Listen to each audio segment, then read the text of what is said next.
What is up, Spacenoids, Earthnoids, and everything in between? I am just a simple new type, and we are back at it, cruising through Universal Century's 1-year war as things start to pop off.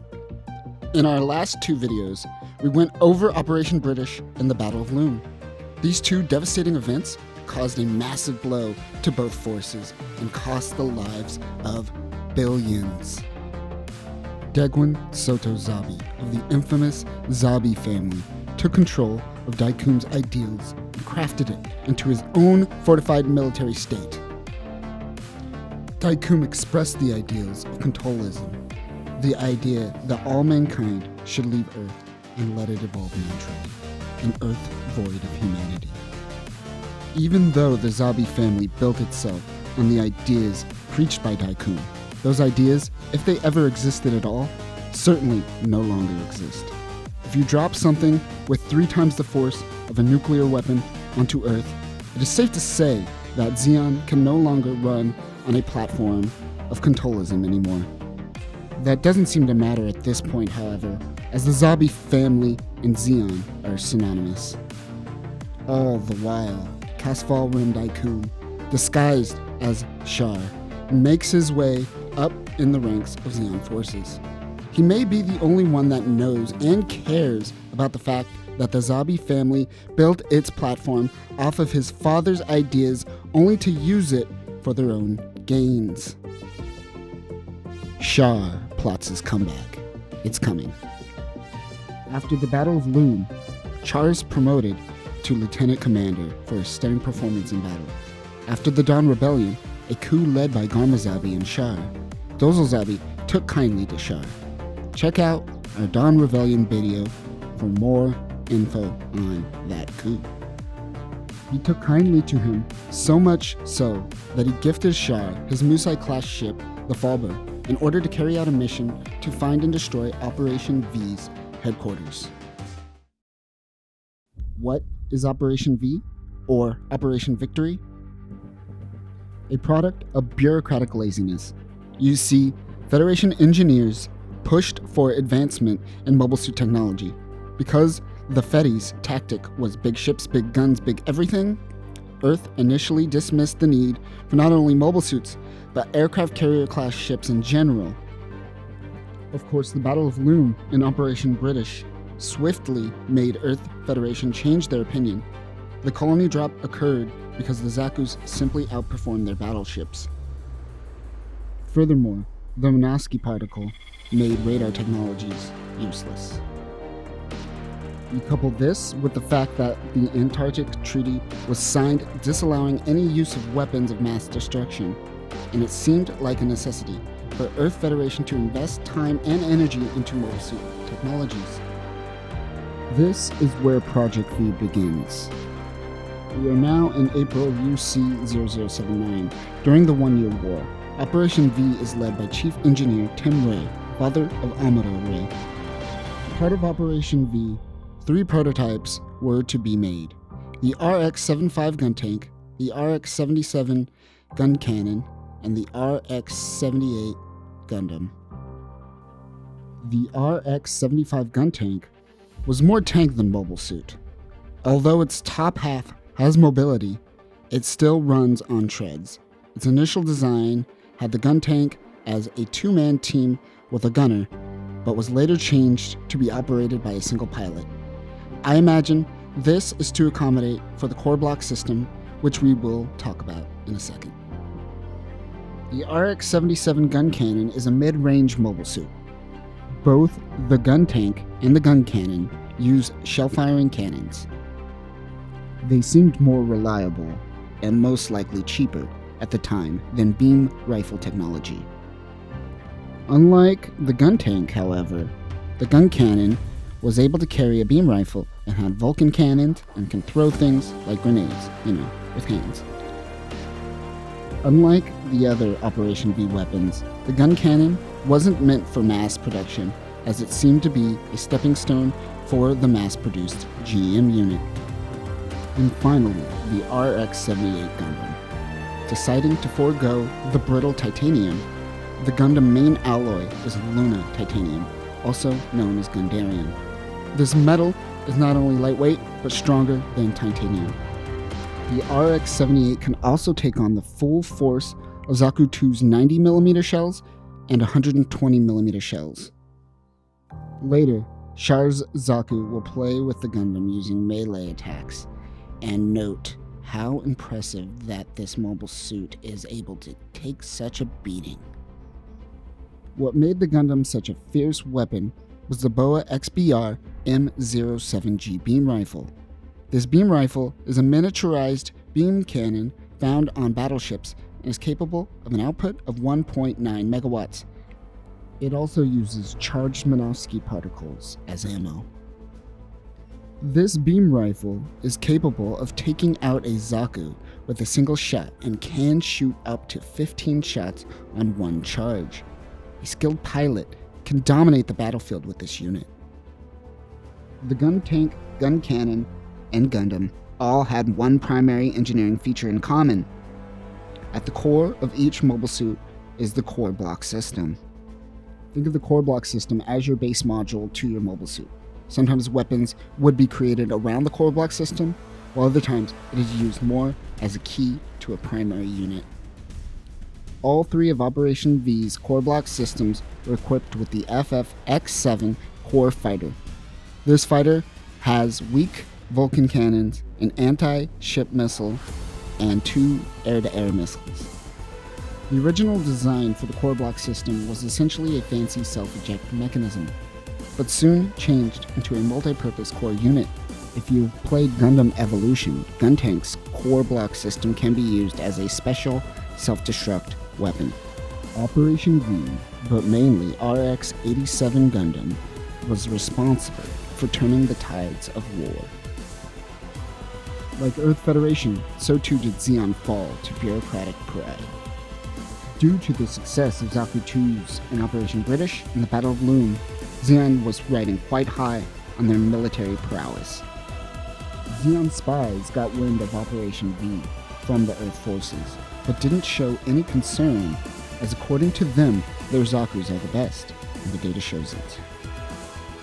Interestingly, it was Dozel Zabi that was the most paranoid about Operation V. This is where Char's mission of finding Operation V's home base comes into play. While Char is on his mission, Zeon forms an Earth attack force and assigns Garma Zabi as its commander. During this time, most of Europe, Asia, Africa, and North America were under Zeon control. This happens in February, after the Battle of Loon. It isn't until April that Operation V starts development. Meanwhile, the Principality continues to use Africa to build up its military land power. In September, White Base makes its way towards Side 7 to pick up the 3 mobile suits of Operation V.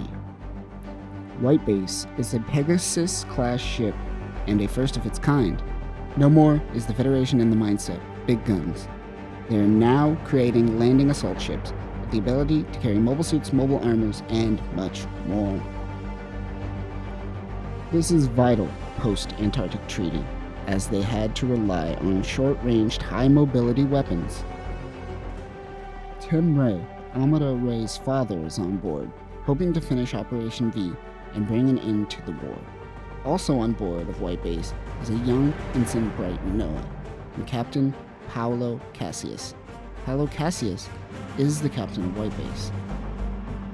While White Base is docked, Char executes his plan to infiltrate. 3 Zeon pilots go into the colony and attempt to find Operation V weapons. While scouting the area, Zeon locates mobile suits being transported. They are commanded to hold steady, while one Zaku pilot named Jean decides to fire on the base, holding the units. During this time, the citizens of Side 7 make their way to evacuation areas. One of these people is our hero, Amuro Ray. He and Frau Bo and Haro escape via car. Amuro eventually runs into his father Tim, but is more concerned about getting the Gundam onto White Base than he is of his son. He tells Amuro to find White Base to evacuate. An explosion causes an instruction manual to Operation V to drop out close to Amuro. He picks it up and notices that it is for the special Mobile Suit Gundam. He continues to the evacuation point. Missiles strike a crowded area. Frau's mother is killed in the disaster, and she is devastated. Amuro has had enough and decides to take action. He finds a caravan of military equipment on the road with one big flatbed truck. This must be where the special mobile suit is. Amuro removes the tarp and opens the cockpit. Using the manual he found earlier, he makes the mobile suit stand. For the first time during the 1-year war, the Federation now has a new mobile suit to help in their battles. But will Amuro continue to pilot the Gundam? Yes, of course. And that'll do it for this video. I hope this video helps you understand Operation V, the most important operation of the 1-year war for the Feddies. In the future, we will follow Amuro, Whitebase, and Char as they continue their battles in the 1-year war. We eventually want to cover AD of Gundam 00 and After Colony of Gundam Wing. Eventually. But that's it for today. Don't go dropping any colonies out there. The Antarctic Treaty is in effect. Not that that's going to stop most of you. What is up, Earthnoids, Spacenoids, and everything in between? I am just a simple new type, and we are going 3 times normal speed through the 1-year war. So I wanted to go over Turn A Gundam and the correct century, but I feel like I could cover this entire series in one long video, so keep your eyes out for that one. Today we are covering important vessels throughout the 1-year war, specifically in Mobile Suit Gundam, as well as their respective pilots and captains. Since we covered Amuro finding and piloting the RX-78 mobile suit, I feel it is important to cover all the players on the chessboard during the 1-year war. This is composed of various battleships and mobile suits for both Zeon and Earth forces. So let's dive into the pieces that played a role during the 1-year war. Up until the Battle of Loom and Operation British, battleships were the primary weapon of war. It wasn't until the creation of the mass-produced Zaku that the mobile suit arm race began. The first Earth battleship is, of course, the Magellan-class ship. The Magellan-class is a large, heavily armed ship and is primarily intended to act as a fleet flagship. It is equipped with 7 gun turrets, which were originally solid metal shell cannons, but later replaced with megaparticle cannons during the first modernization operation. It also has vertical launching systems, or VLS, for launching missiles and other weapons. The Magellan class is a powerful ship, but it is also slow and vulnerable to mobile suits. This was demonstrated in the 1-year war, when several Magellan-class ships were destroyed by Zeon mobile suits. Despite its flaws, the Magellan-class remains an important ship in Earth Federation's fleet.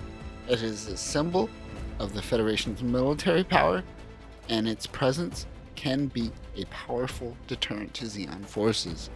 Here are some notable Magellan-class ships. The Ananke was General Revel's Magellan-class ship that was eventually sunk by the Black Tri-Stars and captured the commander. The Nereid was second in command General Cunningham's ship. The Nereid went down in flames, helping Earth forces flee during the Battle of Loom. The Titan was the Tiamen fleet's flagship. It was eventually destroyed by Big Zam during the Battle of Jaburo. And General Revel's second Magellan-class ship, the Phoebe, was destroyed by the Solar Ray during the Battle of El Baku. In a later series, we will see upgraded versions of the ship, such as the Magellan Kai. The Salamis-class ship is a medium-sized cruiser and is primarily intended to act as fleet support ships. It is equipped with 6 megaparticle cannons, which can be used for both anti-ship and anti-mobile suit combat. It also has a number of missile launchers and machine guns for defense. However, the Salamis class is also relatively light armed and is vulnerable to mobile suits. This was demonstrated in the One-Year War when several Salamis class ships were destroyed by Xeon mobile suits. The Columbus class is a large unarmed ship and is primarily intended to act as support ships for other vessels. It is equipped with huge cargo bays on both sides, which can carry a large amount of supplies. When resupplying, the sides of the hull are deployed and supplies are brought in by connecting the ships to the resupply vessel via tubes. And finally, the Pegasus class ship. This is a new landing assault battleship that was created during Operation V. We discussed this in detail in our Operation video, but this ship was the first Minovsky-powered battleship. Of the Pegasus class ships, the most notable is the SCV-70 Whitebase. The ship's commanders are Paolo Cassius and later Noah Bright. At 19 years old, a young Noah Bright is flung into a commanding position as Captain Cassius is killed in action during the assault on Side 7. And let's not forget about Gunperry. It's just a transport vehicle, but an important one, as this was the vehicle that would rendezvous with RX-78 to quickly resupply or attach new parts to its core block system. On the Xeon side, their flagship is the Guazin class ship, which is a series of large warships used by the Principality of Xeon. The bridge is located at the front of the ship, providing a commanding view of the battlefield. The primary armament of the Guazin class is its main cannon, a powerful mega particle cannon mounted at the bow, capable of devastating enemy targets. The Musai class ship is a light cruiser and was the first battleship to transport mobile suits. This twin thermonuclear engine ship that can carry 4 mobile suits and has the ability to dock directly with Papua class ships. Musai class ships are equipped with twin megaparticle cannons, which takes a few minutes to fire. Other firepower includes large and small missile launchers. Usually a Musai class ship would come in and launch its mobile suits for short-ranged assaults. Then it would come in with big guns. Similar to Earth Federation, this battleship also lacked anti-aircraft and anti-mobile defense suit systems, which wasn't a problem for Xeon until Operation V. Notable Musai class ships are Shars, Valmail, and Dozel Zabi's Valkyrie. Also in Xeon's arsenal is Papua class ships. This mainly served as support vessels. They would be used to carry Zaku units and were useful as mobile suit carriers when needed. These ships were quite old by the time the One-Year War came around and were eventually replaced with the newer Pazak class ships. Pazak class ships were seen during the One-Year War as well as during the Dalaz conflict in UC-0083. The Federation didn't join the mobile suit game until late in UC-0079, but when they ramped up productions, they came with great artillery. It all started with Operation V. Check out our last video for a full summary of Operation V, but to sum up, Operation V consisted of the production of the RX-75 gun tank, the RX-77 gun cannon, and the RX-78 Gundam. These 3 units changed the tides of war for Earth Federation. What we haven't covered too much is their pilots, however. Amuro Ray was the pivotal pilot of RX-78 Gundam. During an assault on Side 7, he takes control of the Gundam and defends his home. He continues to pilot the unit for Earth Federation throughout the one-year war. The gun tank was more tank than Mobile Suit, but that doesn't mean that it can't operate in space. Some of its pilots include Amuro, Hayato Kobayashi, Kai Shiden, Hey! and Ryu Jose. These four were the main pilots of the gun cannon, at least on White Base as well.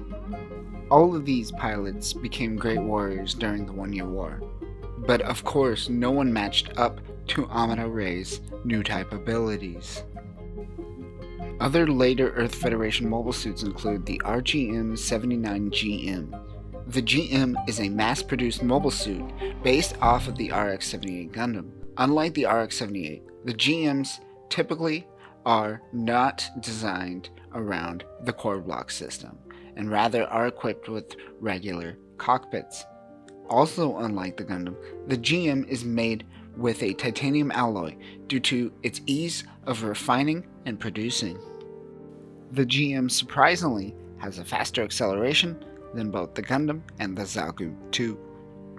Although the BOA XBR M79 beam rifle can be used like the ARC-79, most did not use this as its primary weapon.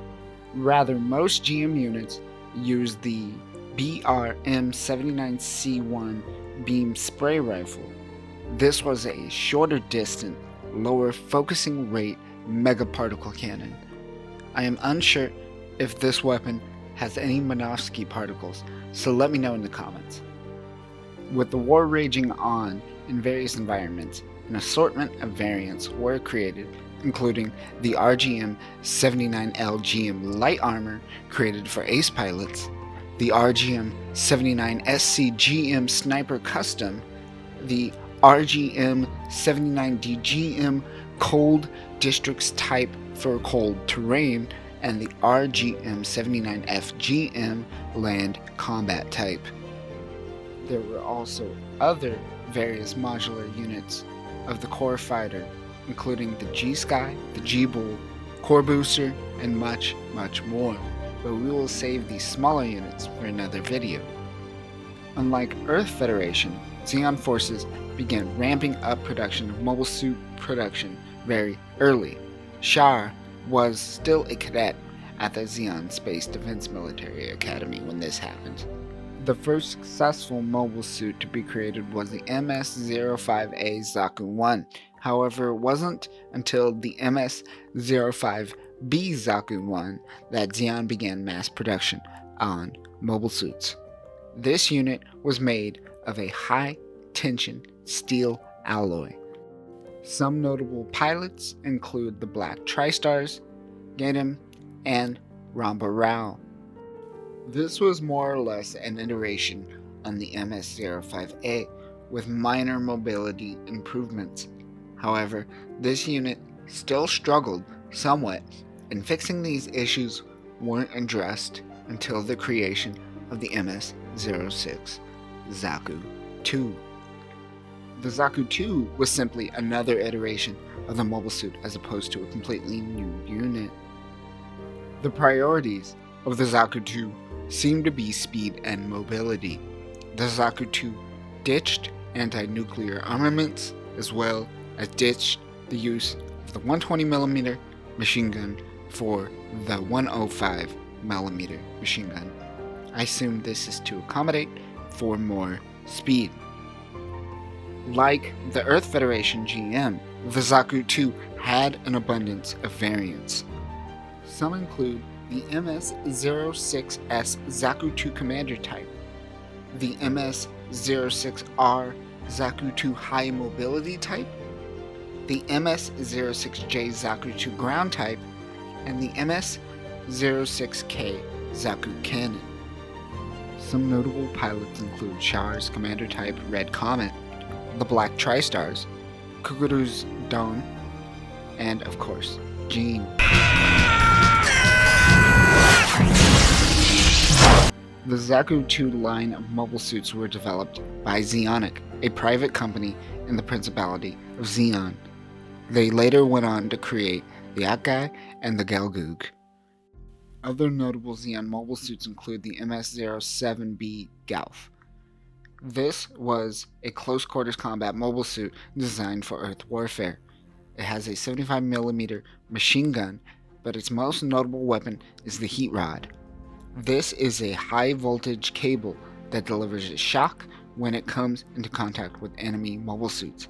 It can also get hot enough to cut through objects. Ramba Rao was the best-known pilot for the Galf. He is a great tactician and strategist who came to Earth after the death of one of the zombies. The MS Dom was another ground unit produced for Xeon. What made the Dom so unique was the thermal nuclear jets installed under its feet. This allowed for it to glide and traverse in a diversity of terrains. Its main weapon is the 360mm giant bazooka. It also has heavily fortified armor. Its most notable pilots were the Black Tri-Stars. Finally, the MS-14A Gelgoog. This unit was developed to rival the RX-78 Gundam. After the creation of the Gundam and the GM, Xeon started to lose their technological advantage. The Gelgoog was Xeon's solution, as the Gelgoog was technologically superior to the Gundam. Most of Xeon's units up until now used artillery, as they were able to mass produce fast and beat Earth to the Mobile Suit game. But it was clear that they needed their units to adapt to beam rifle technology.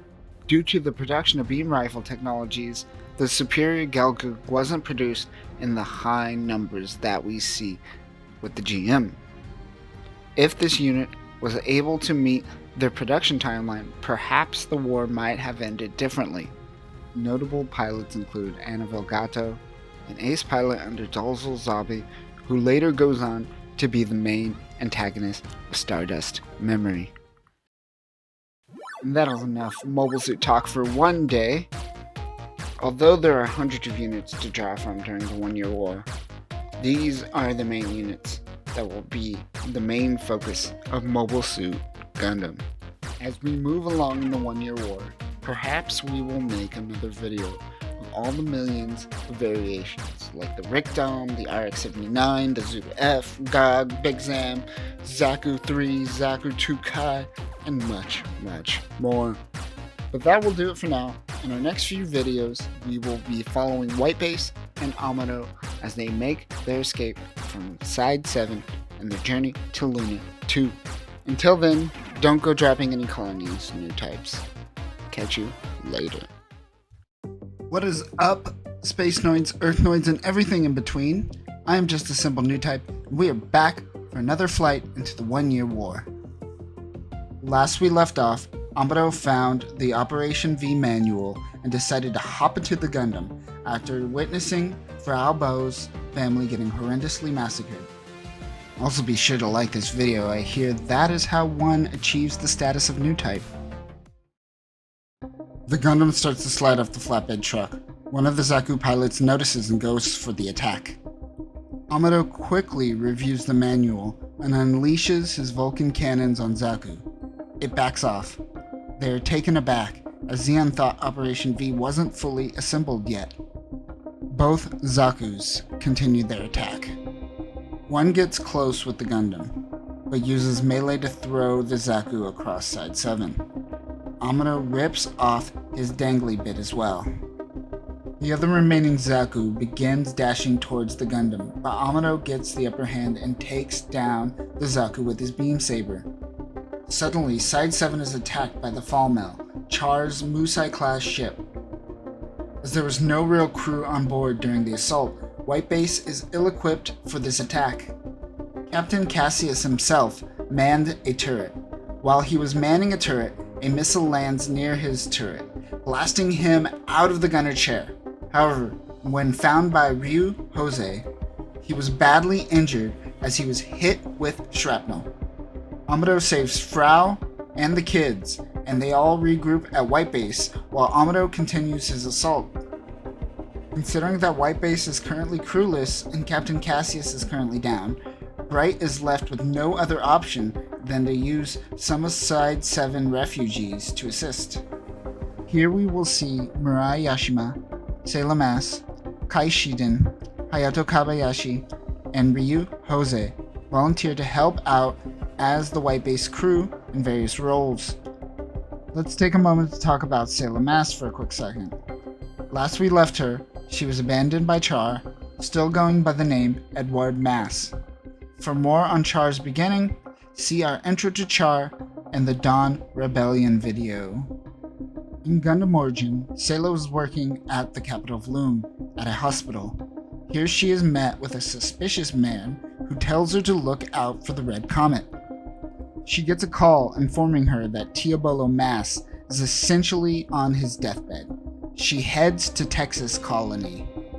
This was bad timing on her part, as the colony was under attack under the assumption that Texas Colony was pro-Zeon.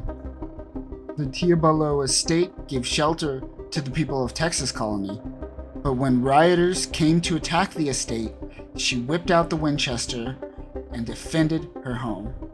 We are starting to see the fighter that is Sailor Mass. She then transfers to Side 7, where they are in need of medical support.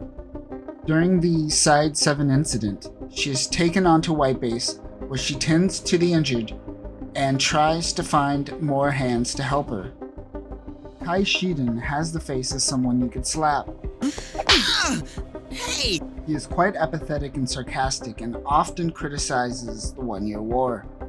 Hayato Kabayashi is a prideful and stubborn man whose family was all killed during the attack on Side 7. He will be quite the asset in battle, and we will even see him destroy a Papua-class ship in this video. Yu Jose was a cadet test pilot when Side 7 was attacked. He is a stoic man with a heart of gold, and everyone often goes to him for advice. In Origin, he was the pilot of the Duckbill during the Battle of Loom. Mirai Yashima is the daughter of Sho Yashima and is a part of the influential Yashima family. She will later man the helm of White Base, as well as man the helm of Bright's Dick. Ryu, Mirai, Sailor, Frau, and Bright all assemble over the captain's injured body. As they assist Captain Cassius's wounds, he also assigns Mira to be the helmsman, as she has experience. White Base finally contacts the Gundam to find out that Amuro, a kid, is piloting the mobile suit. Meanwhile, Sailor slaps Kai and goes off with Frau to find some survivors. While searching, Sailor stumbles upon Char. She pulls a gun on Char and tells him to take off his mask. He does so, and then immediately kicks the gun out of her hand. During this time, both Sailor and Char wonder if they are each other's long-lost sibling. The Gundam makes its way to Sailor, and Char makes his escape into the port where White Base is located. Hayato, Kai, and some other refugees try to shoot down Char, but fail somehow? Look at these shots! Even as a new type, I don't know how Char dodged all of that. He throws a grenade and creates a hole in Side 7 to escape. And what was the purpose of that assault? It feels like he was trying to solo that and realized how bad of a decision it is before backing off. He flees out into space. The Falmel sends out his mobile suit. Meanwhile, White Base finally launches from port. Bright sends Jose to sortie with the core fighter. White Base picks up on a Zaku moving 3 times normal speed. 3 times normal speed. 3 times normal speed. Captain Cassius knows that it is Char and warns everyone. Char and Amuro engage in battle with Slender and Azaku supporting Char and Jose and the core fighter supporting Amuro. Slender distracts the Gundam, but Amuro turns around and takes out Azaku just in one shot, killing Slender. Amuro's energy rifle is depleted, and Char takes this time to retreat. White Base also escapes, and the crew regroups and gets some rest. Char requests 3 new mobile suits from Dozel Zabi, but he only gives them 2.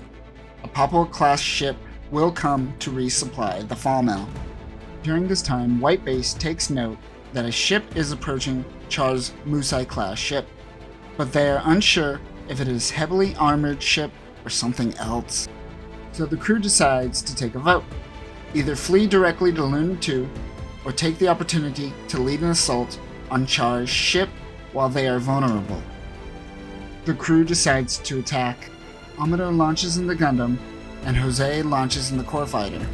Kai and Hayato man some turrets on White Base.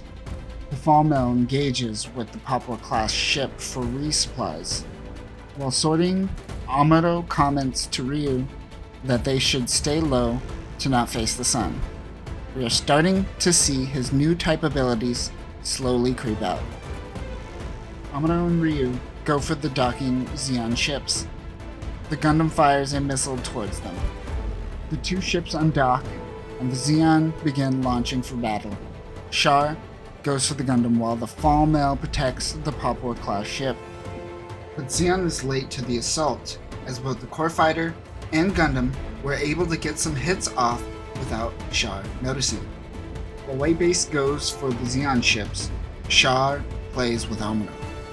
But Amuro is distracting Char from reaching White Base. Meanwhile, Ryu engages in combat at the Papua-class ship, but it prevents Kai and Hayato from shooting the cannons. Since they can't man the guns, Kai and Hayato convince Bright to sortie in the gun tank. White Base is on one side of the comet, and Zeon is on the other side. The gun tank fires towards the comet and sneaks around towards Zeon. They fire the cannons on the Papua-class ship. Before the ship goes down, Captain Gundam launches all of the supplies into space and launches his Zaku-1. The gun tank shoots again, and the Papua-class ship goes down. Captain Gundam, mad that his ship was destroyed, goes after Amuro with no weapons. Char warns him, but Gundam doesn't listen, and he is met with a quick death. Amuro is out of weapons and must flee to White Base. Char and his crew pick up the remaining supplies and what's left of the Papua-class crew. Char is confused because he notices that even though the Gundam is technologically superior, their pilots seem like amateurs, and that is because they are amateurs. Char picks up on this quickly. White Base continues to Luna 2. Once they dock with Luna 2, they are met with unfortunate news that they won't be able to dock and offload all the refugees and will have to go to Earth. Luna 2 is currently the front line for the Federation Space Forces. Commandant Joaquin personally rejects this and arrests the crew of White Base. He doesn't approve of children and civilians being privy to military technology. Captain Cassius is wheeled out of White Base and asks Joaquin to take care of the crew. Meanwhile, Char's crew regroups and hides on the other side of Luna 2. They plan the same strategy that they used at Size 7, capture the Gundam and White Base. Zeon sneaks out and around Luna 2, taking out any guards in their way. While being detained, the White Base crew squabble and explain Gundam battle plans, when suddenly Char makes his assault. His attack disables the security protocols for some reason, and the White Base crew make their escape. The crew saves Frau, Sayla, and the children, and they make their way towards White Base. At Luna 2, there is currently a Magellan-class ship and White Base. Char's initial attack led the Magellan-class ship to launch, which is exactly what Char wanted. He planted bombs at the dock and blew charges when the Magellan launched. It crashes and blocks the Luna 2 docks. The crew attempts to break White Base out of its locks, but they are met with Commandant Joaquin. While arguing with Bright, Captain Cassius Skypes Joaquin. He tells the Commandant that they are the most qualified to operate White Base, and that Cassius will assume all responsibility if anything goes wrong. Joaquin agrees and allows the Gundam to launch. While the Gundam is fighting, the White Base is blocked by the crashed Magellan-class ship and can't launch. Joaquin allows White Base to destroy the Magellan. While Amuro fights Char and another Zaku, Bright tells the Gundam to get away from the port. The White Base fires its particle cannons. The attack takes out the Magellan-class ship as well as a rogue Zaku. Char throws his axe and bails to the Fall Mill. They make their escape. Luna 2 is safe. On White Base, Bright tells Captain Cassius that they succeeded. But when he looks over, he he notices that the captain has passed away. Commandant Joaquin allows the White Base crew to leave and head to Earth. Joaquin comments on how in war we bring people too young in while also losing those who have so much more to give. On White Base, the crew have a funeral for Captain Cassius. He is nobly launched out into space. Amuro wonders where his dad currently is.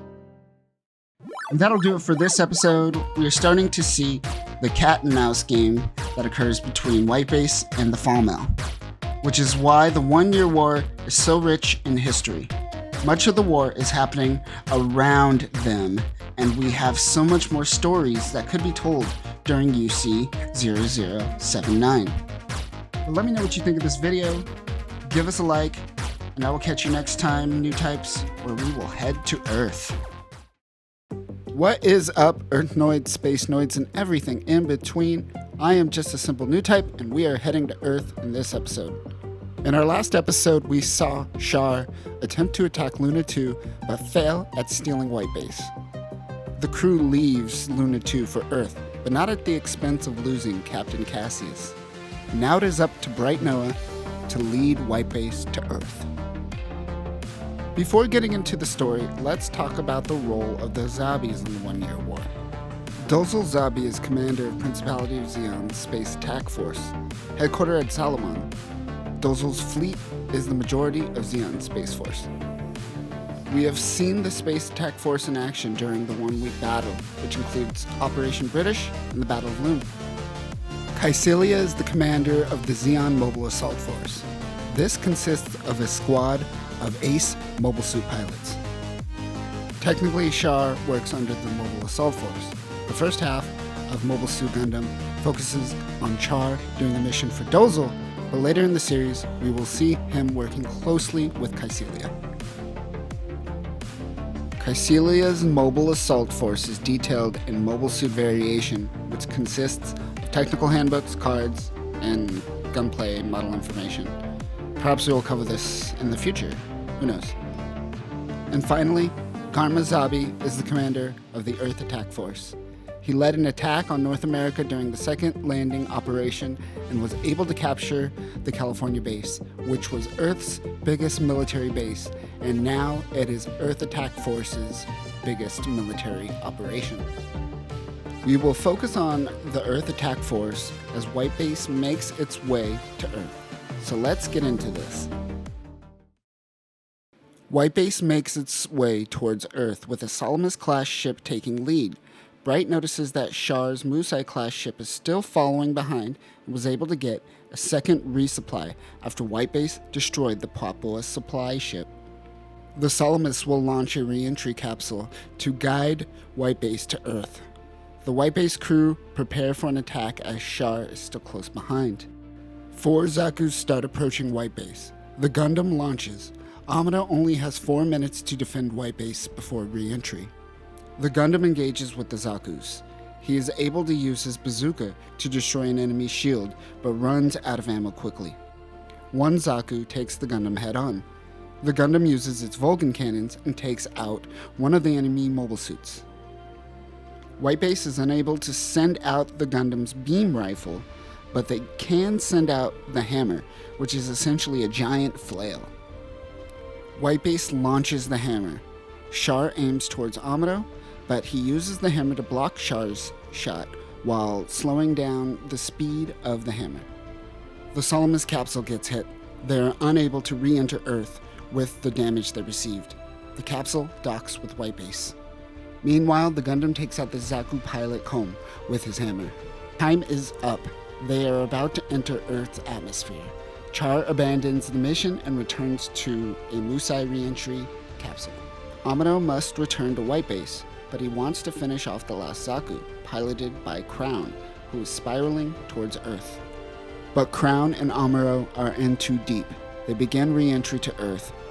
Crown cries for help from Char. Char says that there's nothing they could do, but his death won't be in vain. Amuro quickly refers to his trusty Operation V manual and realizes that the Gundam can handle re-entry. He releases the heat-proof film, which just looks like plastic wrap, and covers the Gundam.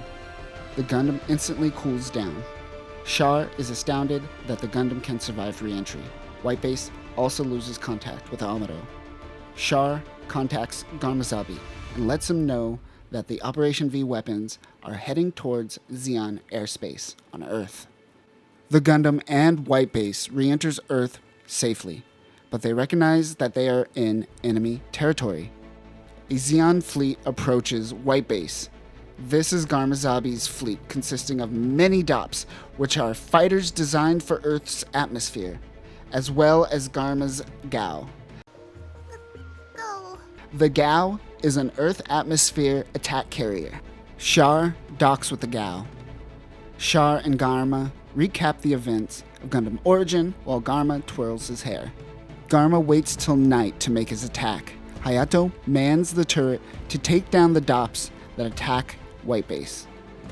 On the bridge of Whitebase, Lieutenant Reed, who was on the Salamis-class ship Capsule, and Bright have a power struggle. As Amuro is not trained to handle mid-air battles, Hayato suggests using the gun tank. Both Amuro and Hayato launch in the gun tank. The gun tank provides supporting fire as Whitebase attempts to land. Zeon Magella attack tanks begin an assault on the gun tank and Whitebase. The gun tank wasn't enough. It retreats back to Whitebase, and Amuro pilots the Gundam. Garma studies the gun tank. He decides to send the 3 mobile suits he has on board the Gao out to attack. The core fighter, gun tank, and Gundam launch. The Gundam instantly descends when launched, as this is the first time Amuro is piloting the Gundam in Earth atmosphere. He lands safely and engages with the mobile suits. Amuro is overwhelmed by the assault. He remembers Hayato's comment about splitting up Zeon forces. Amuro drops his shield and beam rifle and decides to do a melee tactic. He takes out numerous Zaku's and Magella tanks. Garma's fleet retreats. Amuro is starting to get annoyed by the mindless fighting. Meanwhile, we see throughout this episode that Garma genuinely finds Char to be a great friend.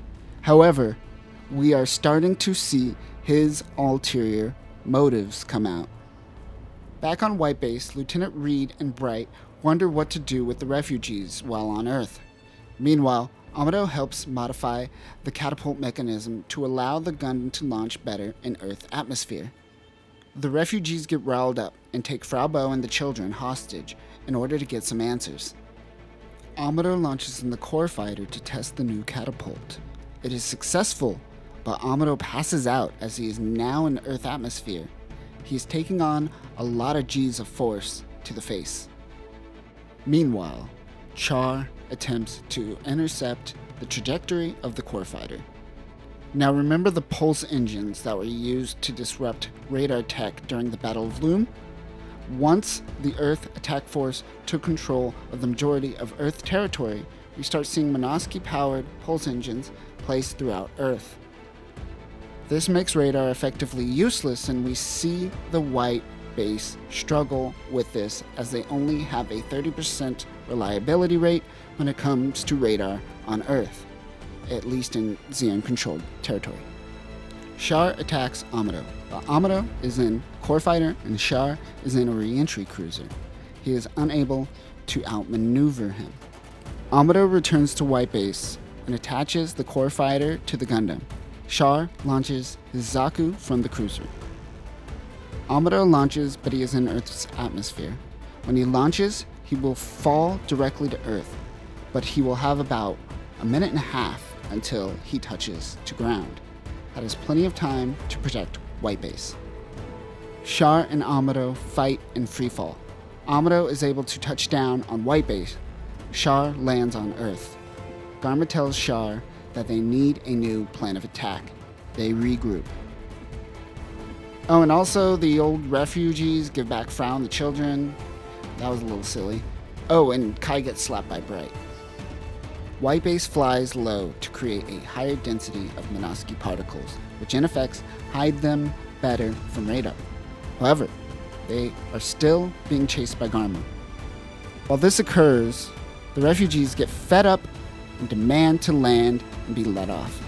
Bright has the idea to ask Zeon for a ceasefire while they let the refugees leave White Base. Garma, nudged by Char of course, agrees. On White Base, Kai sets charges to the Gunperry to make it look battle damaged.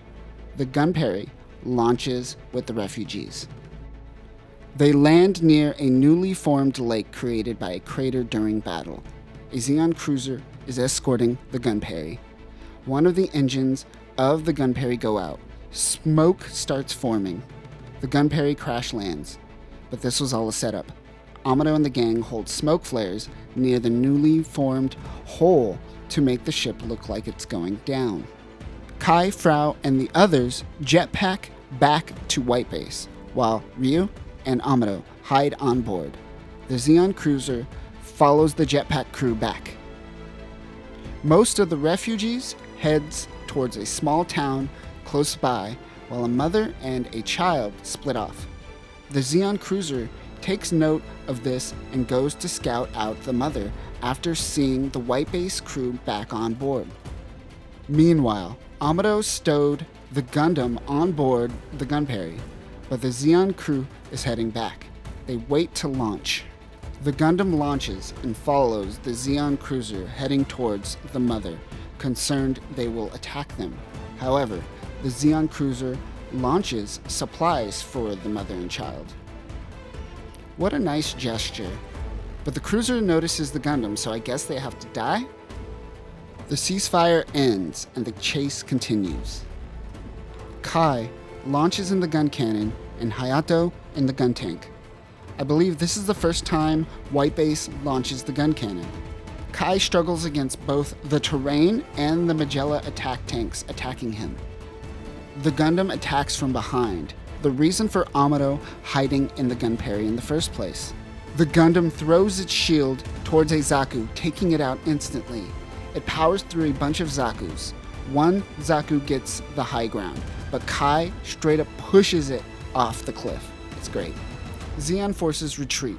Garma is starting to get frustrated. Char notes that he will join the battle next time. Meanwhile, the pilots from the Zeon cruiser survive Amuro's attack, and they meet up with the mother and child. They inform her that they should regroup with the other refugees because the land that they are currently standing on is indeed St. Agnes, her home. It was completely bombed. The mother begins to cry. Amuro is a grumpy pants to Frau Bow. He notices that the Fetties are using him as a decoy, a tool just used to distract Zeon until the Federation can roll out the GM. Kika gives Amuro a tomato to cheer him up. This seems familiar. Bright orders Amuro to go on patrol, but Amuro is still grumpy pants. Hayato and Ryu go on patrol instead. Bright goes to Amuro's quarters and demands to know why he won't sortie. Amuro is very butthurt that he has to pilot the Gundam. Now this is the moment that quite possibly changes the course of Gundam history. Yes, that's right. I am talking about the Bright Slap.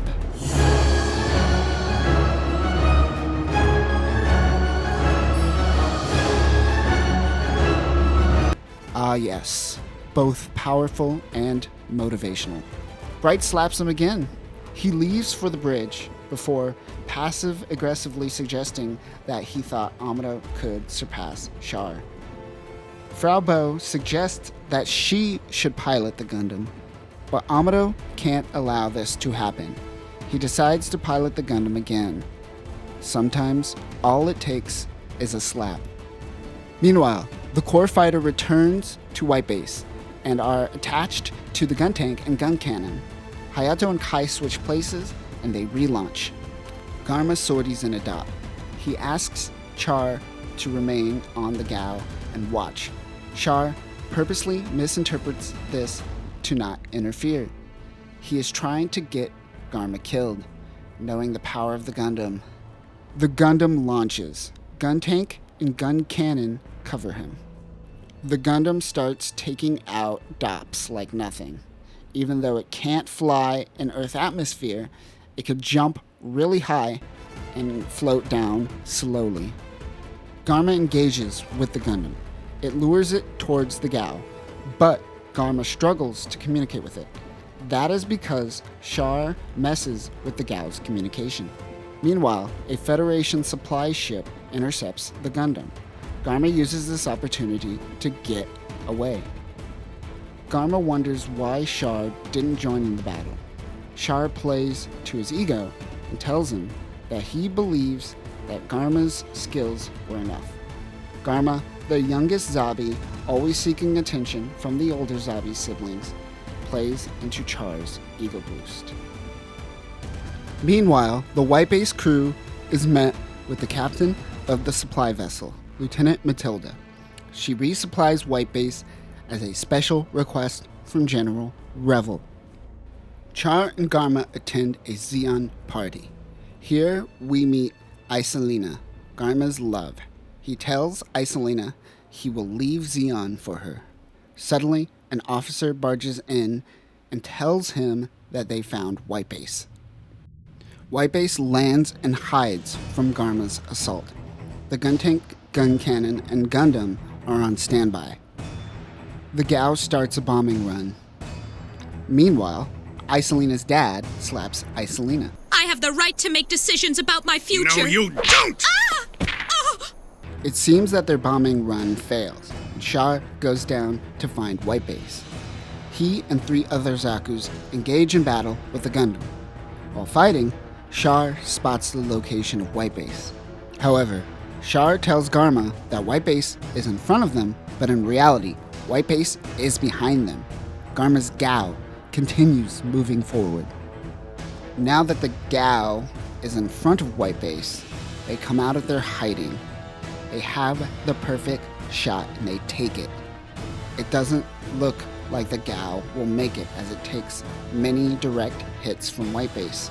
Char communicates with Garma and tells him of the trap. Char laughs as he is finally taking revenge for what the Zabi family has done to his father's name. Garma is enraged. He takes control of the Gao and steers it towards White Base for a kamikaze attack. However, his attack fails. Garma, commander of the Earth Attack Force, is now dead. If we look at our Zabi death board, we are currently up to 2 dead Zabis. Stay tuned as we will be seeing more Zabi deaths. And that will do it for this episode. We were introduced to Garma and the Earth Attack Force. Even though Garma is now dead, the Earth Attack Force moves on. Next time, we will be introduced to an older Ramba Rao. We will see how the death of Garma affects the rest of the Zabi family. We will get to know more about Lieutenant Matilda, and an unfortunate member of White Base is killed in action. But that will do it for this one. Don't go luring your superior officer into a trap anytime soon. It's not very new type. What is up, Earthnoids, Spacenoids, and everything in between? I am just a simple new type, and we are back to talk about the 1-year war. Sorry there's no video last week, because I was at Comic-Con. If you want to know more about that, go give our parent channel, Free Speech Geek, a subscribe. In our last video, we saw the death of Garma Zabi. In this video, we will see how his death affects the rest of the Zabi family. So let's get into this. Dolzel returns to Zoom City, the headquarters of the Federation of Zeon. Here, he meets with the rest of the Zabi family. Dolzel and Deglin suggest that they grieve quietly. However, Garen Zabi wants to use Garma's death as a public display to get Zeon's morale up. Meanwhile, Isolina, Garma's fiancée, goes to visit Garma's quarters. She uses her beauty to get some Zeon soldiers to take revenge on White Base. White Base is having some minor engine troubles. They may have to land even though they are so close to Federation airspace.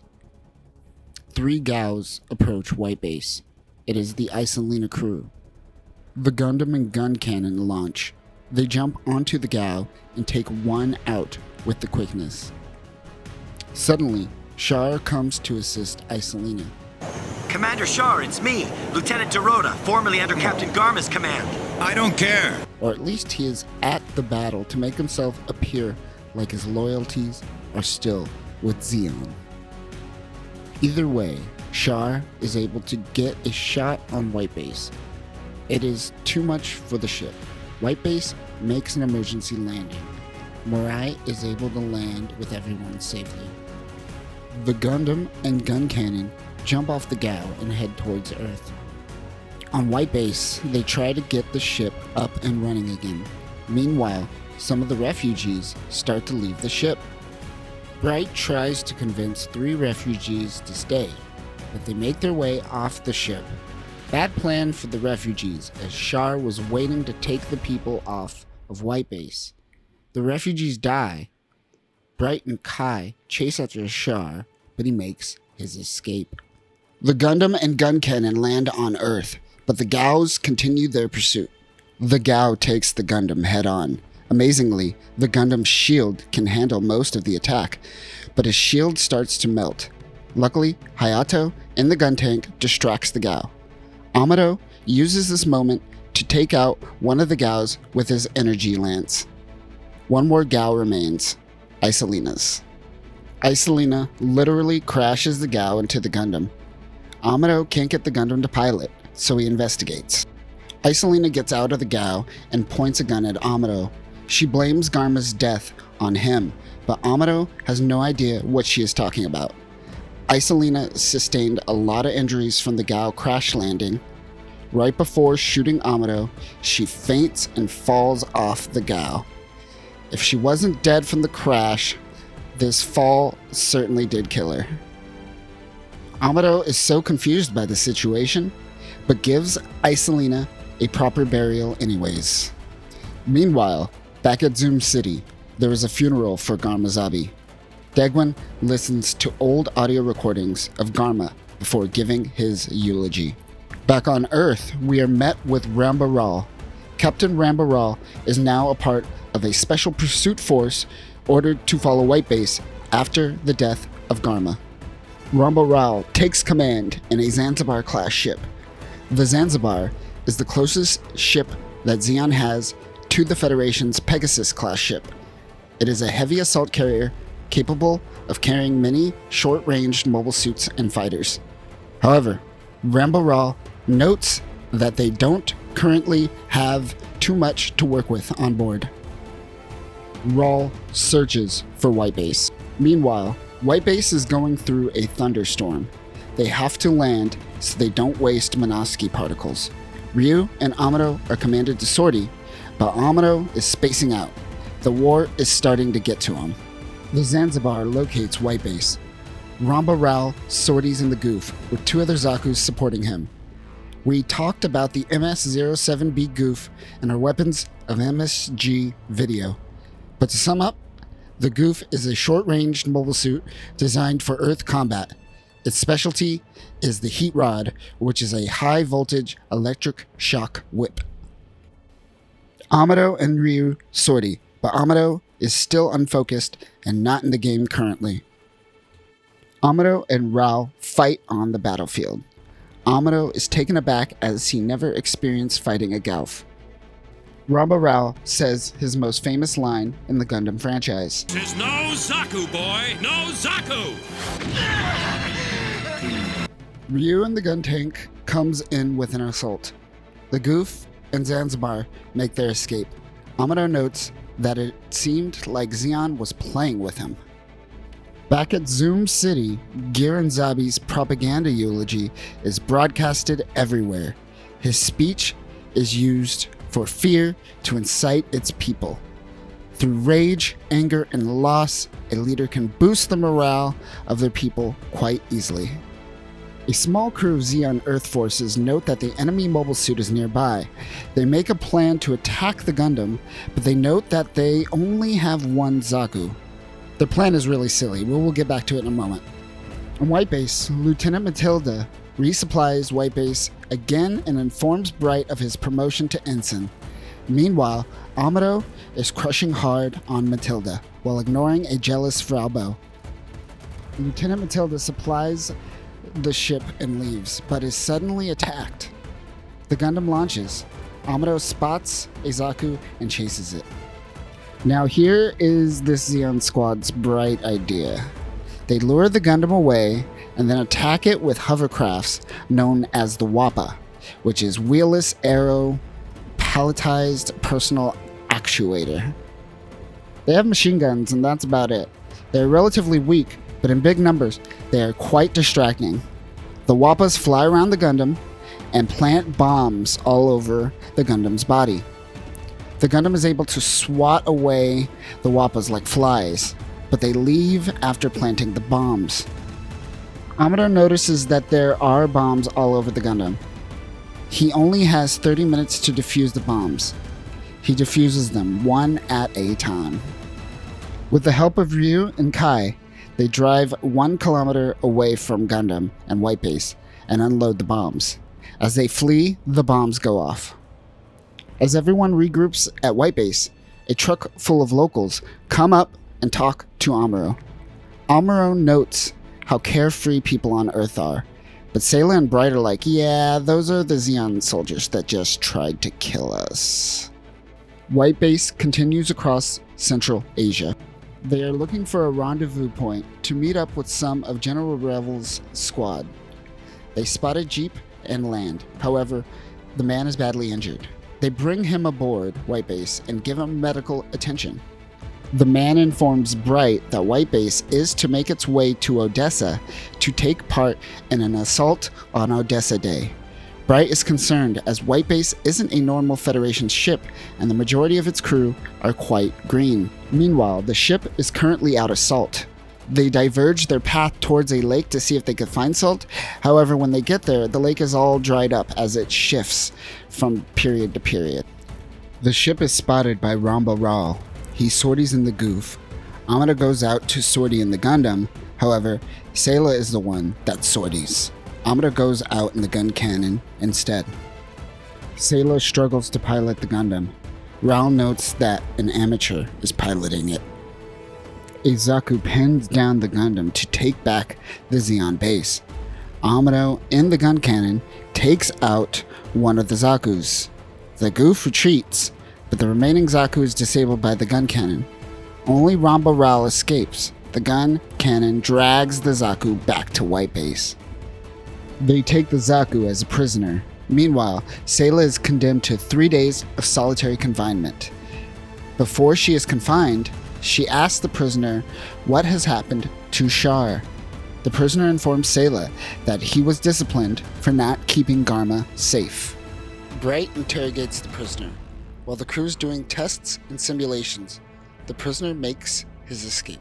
He tries to help release Sayla, who is still in solitary, but she screams for help instead. While the prisoner makes his escape, Ramba Ral prepares to attack White Base. Hayato and Amuro launch in the gun tank against Bright's orders.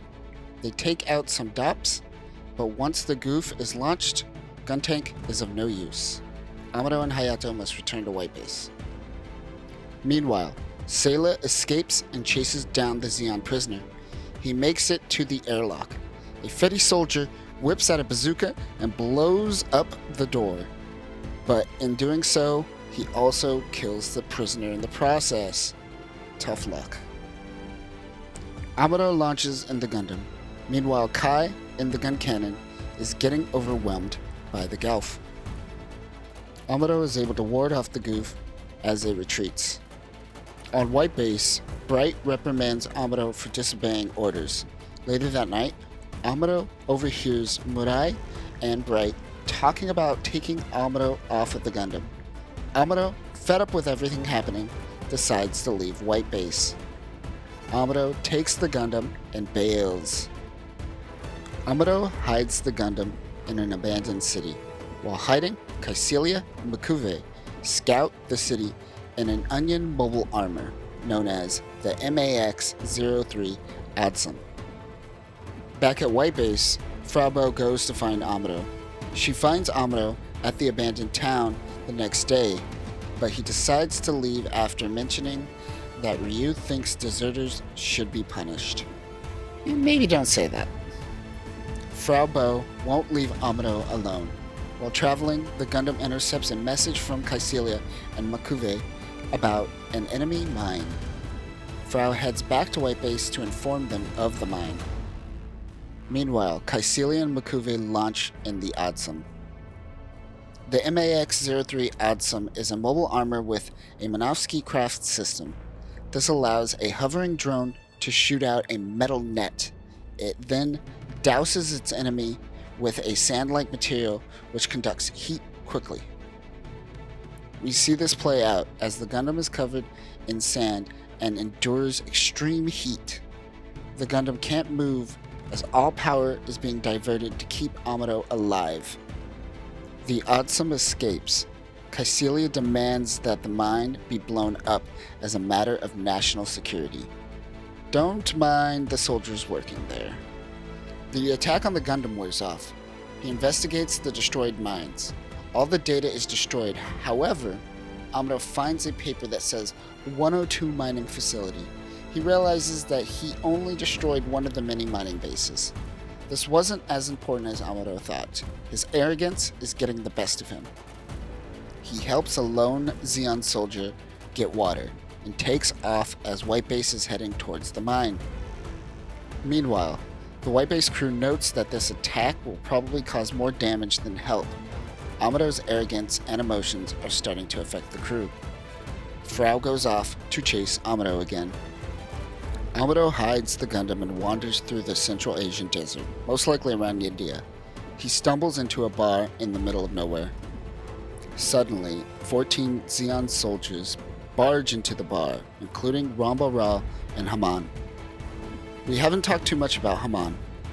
Crowley Haman is the wife of Ramba Ral. She was also responsible for helping Sayla and Shar get out of Zoom City when they were children. Haman notices Amuro and attempts to buy him a meal. Amuro refuses. Suddenly, Frau barges in as she is caught by Zeon forces. Amuro says her name out loud, giving away that he knows her. Rao walks up to Amuro and notices that he is freaking out and clenching his gun hard. Ramba Rao closes Amuro's jacket and ignores that he was about to get shot. He says if we should meet in the battle, things will be different. Frau and Amuro leave. Rao orders a Zeon soldier to follow them. Amuro bails again, and Frau goes to White Base to inform the crew of the situation. Meanwhile, the enemy scout informs Ramba Rao of the location of White Base. He mobilizes in his Gauf with his team of Zakus. Kai launches in the gun cannon, and Ryu and Hayato launch in the gun tank. Rao and the Zakus focus on the gun tank and destroy one of its treads. The gun tank is immobilized. Zeon ignores the gun tank and focuses on White Base. Hayato ejects the top half of the gun tank. This allows for Ryu to eject the core fighter. Meanwhile, Kai in the gun cannon is hiding from Zeon. One Zaku sneaks around to find the back of White Base right as they put all power into their thrusters. That poor fool. The Goof jumps on top of White Base and tries to destroy the thrusters. Mirai decides to flip the ship. The Goof falls off White Base as it spins around. Gundam comes out of nowhere to help the White Base crew. The Goof and Gundam engage in battle. Both Amuro and Ramba get part of their cockpits blown off quite conveniently to allow each other to see their faces. They recognized each other from the bar earlier. The Gundam takes out the Goof. Ral ejects and literally swings away. Ral regroups with his squad. Back at White Base, Amuro is detained for deserting the crew. Amuro thinks that he is the only one that could pilot the Gundam, but the crew thinks otherwise. Wright ponders about what to do with Amuro. Meanwhile, Ramba Rao is informed that he will receive 3 new DOMs. However, Makuve doesn't like that Ramba Rao is all up in his mining business, so Makuve informs that Ramba Rao's DOMs were destroyed during resupply. This doesn't seem to deter Rao from his attack, however. Meanwhile, Kai, Hayato, and others leave White Base. Their morale is low and they want to find another Federation ship Ryu goes and chases them. Ryu finds and punches everyone, but they spot Ramba Rao's gallop. Ryu heads back to White Base. He lets Kai and the others make up their own mind on whether or not they want to come back and fight. Ramba Rao attacks White Base. Sayla launches in the Gundam. Rao lets Amuro out of the brig to man a turret on White Base. He also assists Sayla with battle tactics. Rao uses tanks along with jetpacks to get onto White Base. The team prepare for hand-to-hand combat. Sayla returns to White Base. Amuro and Sayla switch places. Bright tells Amuro to attack parts of White Base if he must, but don't let Rao take over the ship. Suddenly, Ramba Rao runs into Sayla. The Rao family had very close ties with the Daikun family back in the day. He instantly notices that Sayla is Artesia. However, in this moment, Rao hesitated. He chose not to attack and calls the mission a failure. The Gundam suddenly takes out a part of the ship where Rao is, and he is surrounded. He does the only thing he knows how.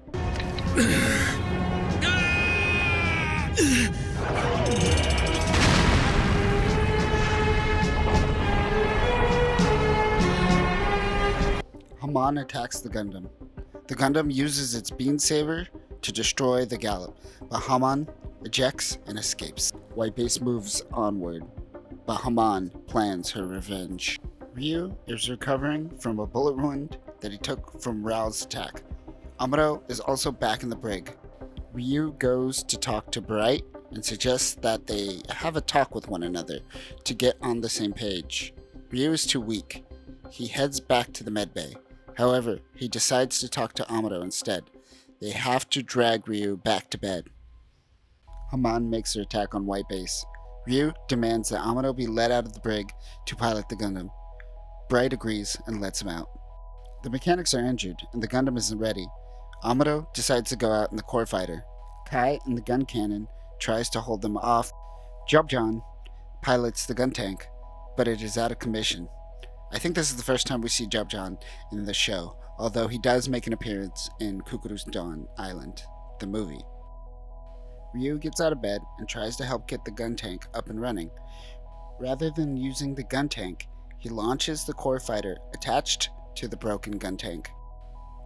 The mechanic on White Base launches the Gundam parts. The core fighter attaches to the Gundam mid-air. Amuro has definitely mastered this technique. Haman's Magella and the Gallop head towards White Base. Amuro notices that there are bombs all over the Gallop. This is a suicide mission for Haman's team.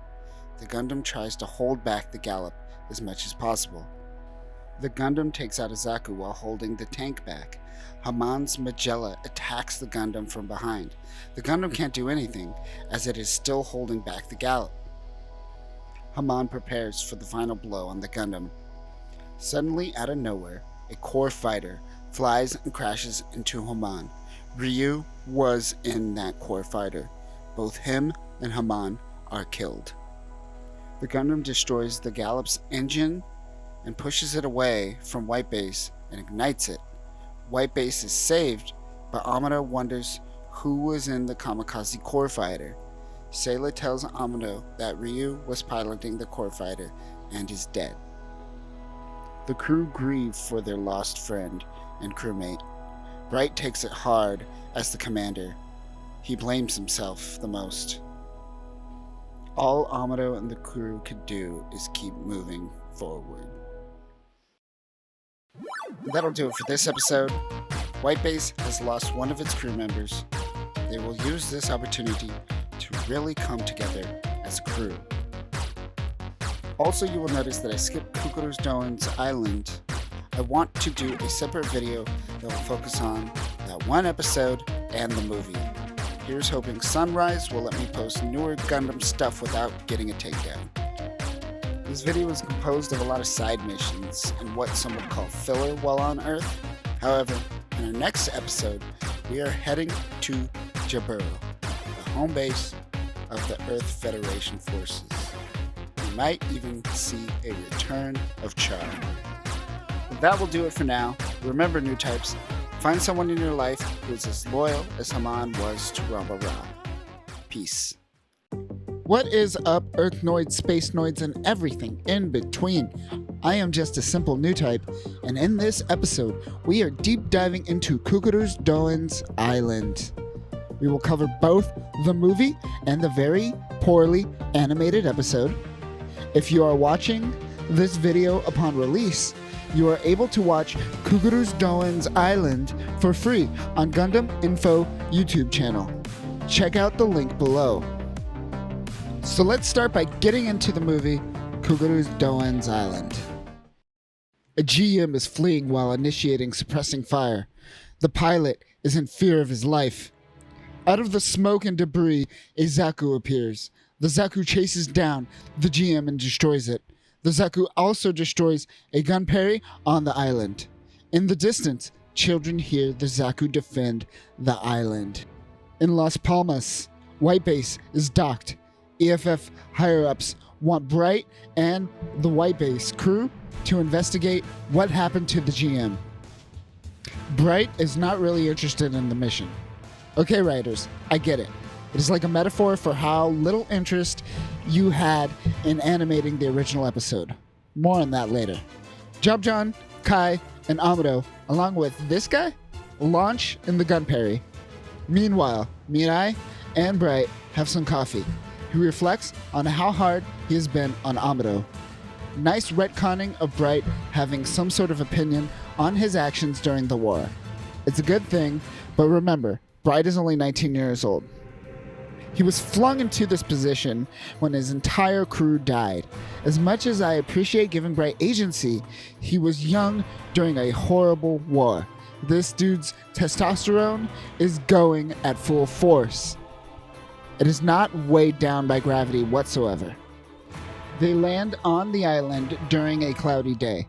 Kai launches in the gun cannon, and Amuro launches in the Gundam. They split off and scout the island.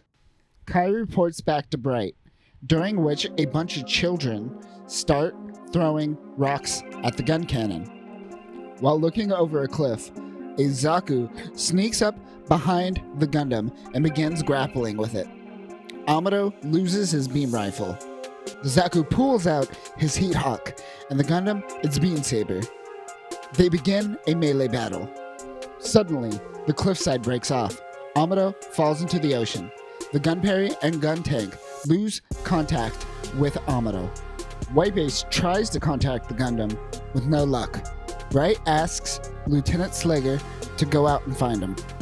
We haven't talked about Lieutenant Slager because in the original series, he hasn't been introduced and won't be introduced until after the Battle of Jaburo, which has already happened in this timeline.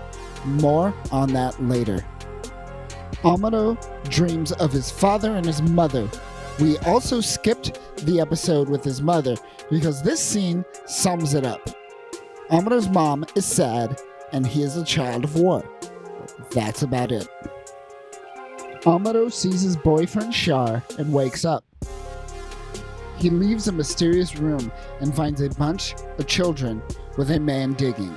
This is Kukuru's Doan. Amuro asks Doan where is his Gundam. The children begin to hate on him. Amuro notices that the mysterious building is the lighthouse shown during his mission briefing earlier. He goes to search for his Gundam alone. Now this is a 22-minute episode stretched into a movie. We get a lot of walking in this movie to pad out that runtime. Amuro walks, and I mean he walks.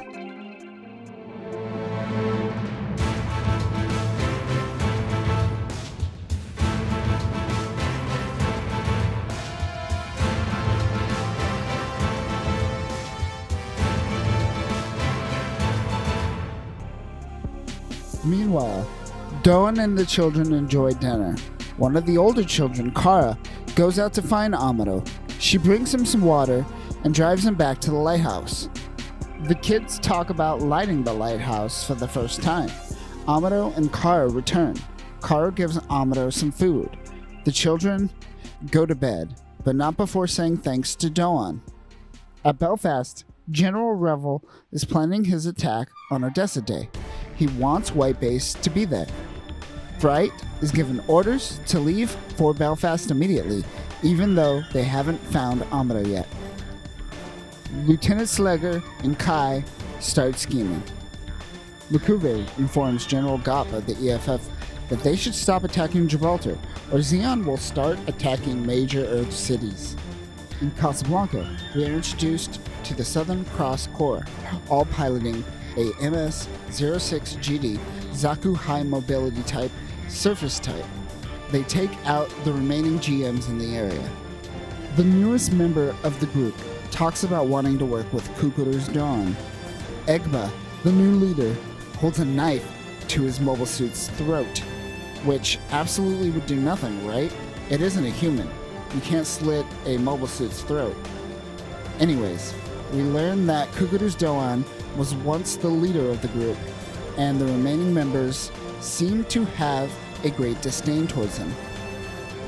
Doan also dreams about his past with the Southern Cross Corps before Kara comes in to bring him a beverage. The next day, Amuro helps out around the farm, watches a kid milk some goat titties, and then he eventually goes out and looks for his mobile suit. Back at White Base, Slugger asks Sayla to let him ride her.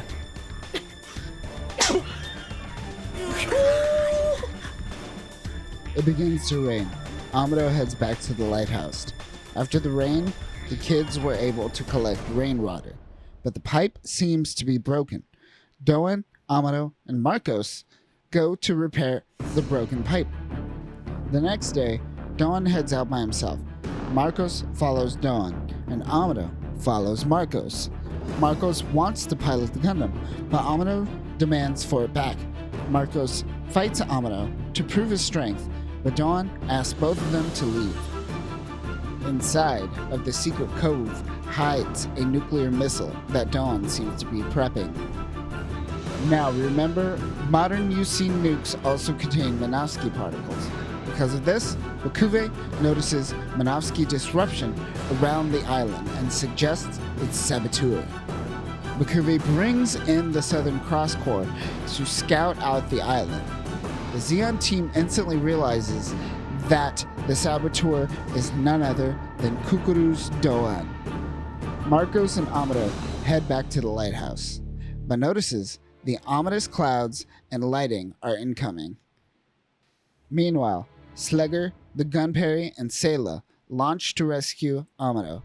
Bright distracts the Fetty higher-ups to delay heading to Belfast as he catches on to Sleger's plan. He then notices that a group of Zeon forces are heading towards the island. Kara attempts to console the kids. Marcos and Amuro make their way back. Amuro fixes the battery and brings power back to the lighthouse. He then activates the lighthouse light.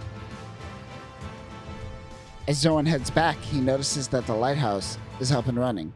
He rushes back. Doan tells Amuro that he shouldn't have done that. The Gunperry makes its way back to the island. At the same time, the Southern Cross Corps arrives as well. Doan notes that he can't run away from his past. Amuro, Marcos, and Doan head back to the secret cove. The Southern Cross Corps are hanging to the bottom of docks. They drop from the docks. Slager and the GM is riding on the back of the core booster, piloted by Sayla. Slager takes out the dock. We will talk more on the core booster in a later video, but this definitely is something that changes the timeline in the original Gundam series. Doan heads out in Zaku while Amuro nearly drowns. Meanwhile, Sayla crash lands and Slager nosedives into the rocks, literally losing his head. Hayato and Kai are in gun cannons. The Southern Cross Corps takes both of them out real quick. Luckily, they are able to eject. Doan makes his appearance on the battlefield. The guy seems really excited to kill Doan. He tries and fails horribly, but he is kind of happy to be killed by Doan. This guy and his whole team seem kind of like sadists. Amuro wakes up, but two of the Southern Cross Corps members enter the secret cove. Amuro and Marcos hide. One goes and looks for the nuke. The other notices Amuro moving. He investigates. Amuro sneaks into the Gundam. Zaku pulls off a giant tarp, revealing the Gundam. The Gundam uses his beam saber to get off one of the cleanest kills in UC. That Zaku is probably still usable after that. Clean and efficient. The pilot on foot looking for the nuke investigates the noise. Big mistake as the Gundam just steps on the guy. Back outside, Dawn takes out another Zaku. Blanca, the goat, gets loose, while Kai, Jobjan, and Hayato regroup after ejecting. They are met with the threat of the goat. All that is left for Doan is the new Captain Egba. He takes off Doan's left arm. Doan seems to be at a disadvantage. Vulcan cannons erupt in the distance. It is Amuro. Egba targets the Gundam. They fight at the edge of the cliff, similar to the Gundam that Doan fought earlier. Amuro backs the Zaku into a corner before using his beam saber to take out the mobile suit. All of a sudden, the nuke goes off. General Gop of the Federation reacts with anti-air defense. However, the defenses fail. They assume the worst, but the bombs do not come back down.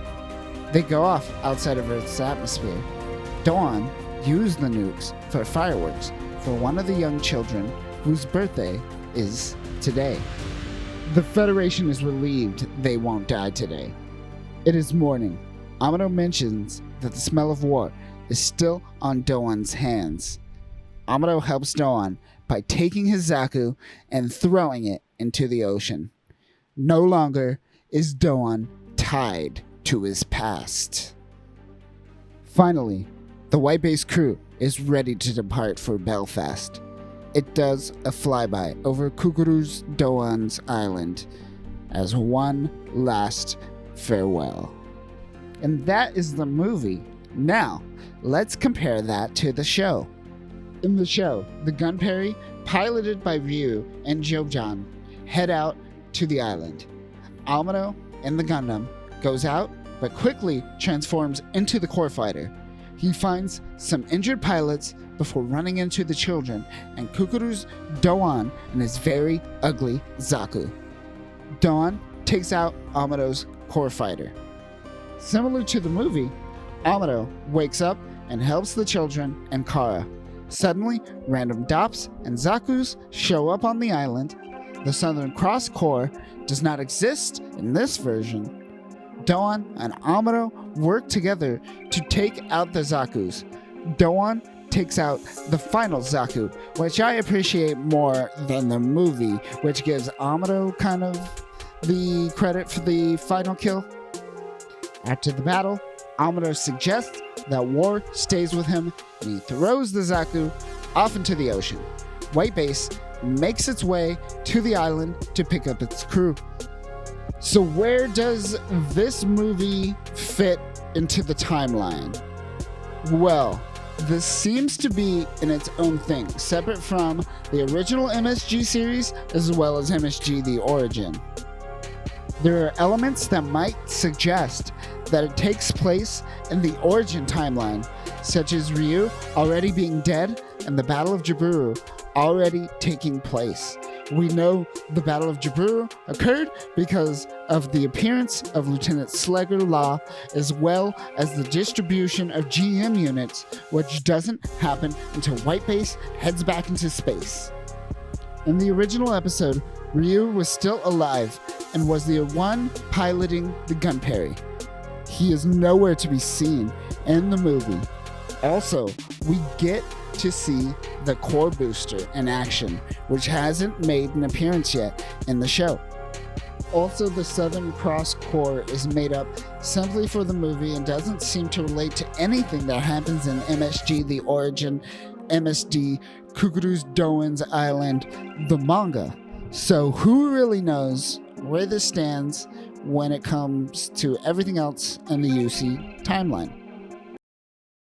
But that will do it for this video. Let me know where you think this stands in the UC timeline. In our next video, we are going to continue our adventure on Earth as we run into the black tri-stars. Until next time, new types, don't let your past catch up to you. Peace. What is up, Space Noids, Earth Noids, and everything in between? I am just a simple new type, and in this video, we are back on Earth following White Base as Operation Odessa begins. Last video, we saw the death of Ryu and its impact on the crew. Also, we saw Amuro go rogue and take out one of Makuve's mining facilities. In this video, we will see them continue taking out more of Zeon mining facilities until we get to Makuve's final mining facility, which is where Operation Odessa occurs. So let's get into this. The Gundam is fighting a goof. Captain Bright is struggling to give orders. He still isn't over the death of Ryu. The Gundam takes out the mobile suit. Bright suddenly passes out. They take him to the infirmary. Meanwhile, Makuve is made aware of the destruction of some of his mining bases. Hayato and Amuro are working on mobile suits. Amuro goes and visits Bright. He sees Bright in a bad state, so he decides not to push him with any questions. A group of Zeon soldiers are monitoring the area. They spot White Base. They use their jetpacks to hop aboard White Base as it passes over. They all split up and attach charges all over the ship. They quickly jump off and wait for an explosion. The explosions come, taking out the Minovsky particle emitters and ECM transmitters, which I assume stands for electronic countermeasures, but I am not entirely sure. The radar remains intact. 20 dots appear on White Base's radar. Hayato and Amuro launch in the core fighters, but Mirai suggests that Ryu goes out, forgetting that he is KIA. The team still has Ryu on their minds. Another formation of DOPS appear. 2 core fighters aren't enough to take on the DOPS. Mirai is currently acting as captain, but she is out of her league and still helming the ship. She brings back Hayato and launches the Gundam. However, they launch the Gundam too fast. He's able to dock, however, so why bring it up? This is like the come take a look of this of Gundam cliches. I'm sure it is to show off Amuro's new type potential, but the writing just simply does not come off that way. The Gundam engages with the Zeon fleet. The Gundam takes out a goof in the silliest moment of Gundam thus far. Makuve left White Base its radar to lure it into a trap. The Gundam returns to White Base to resupply. Mirai is having a nervous breakdown and struggling to assume command. White Base falls into Makuve's trap. A mega particle turret gets a critical hit on White Base. The ship starts to go down. Amuro gets in the Gundam and jumps onto White Base. He takes out the turret. The ship crash lands. Mirai is in full panic mode. White Base launches smoke bombs to hide. It somehow works. It doesn't seem like White Base is going to make it to Odessa Day. The Zeon attack force withdraws for some reason, but who knows when they will be back. The crew is fixing White Base. Mirai goes to visit Bright in sickbay. He asks Mirai to officially take over as commander until Bright gets better. Sayla sends out a message to General Revel to inform them of their situation. Meanwhile, General Revel is advancing towards Makuve. White Base is important to Odessa Day, so General Revel sends out Matilda to help repair the ship and give the crew upgrades to the Gundam and Operation V weapons. She goes out to find White Base. Revel informs White Base of Lieutenant Matilda's emergency response team, the Medea. Makuve sends out 3 goofs with supportive fire. White Base picks up on Zeon forces coming from Matilda's crew. Mirai sends out the core fighters, but Sayla notices that it will leave White Base defenseless. Sayla and Mirai bicker very awkwardly, at least in the English dub. They decide to leave White Base defenseless. Mirai and Sayla feel very uneasy with one another. Amuro spots the goofs riding Dodais. Now the Dodai YS is a retrofitted interceptor bomber that is designed to carry mobile suits into battle. They're relatively light compared to how much thrust they can put out. The Dodai also still has its bombing capabilities. It has some air-to-air response weapons, but they are weak, which is why they usually travel with DOPS. Amuro tries to get between Zeon and the Matilda Medea fleet. Amuro takes out a goof, but he is still relatively useless in the core fighter. He sinks with the gun parry, but a goof starts attacking. Kai comes to the rescue and the gun cannon. This gives Amuro time to transform into the Gundam.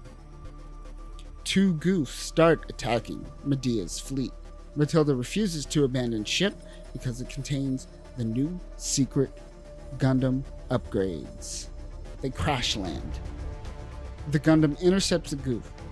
Matilda and crew quickly unloads the new G module as her squad is under assault.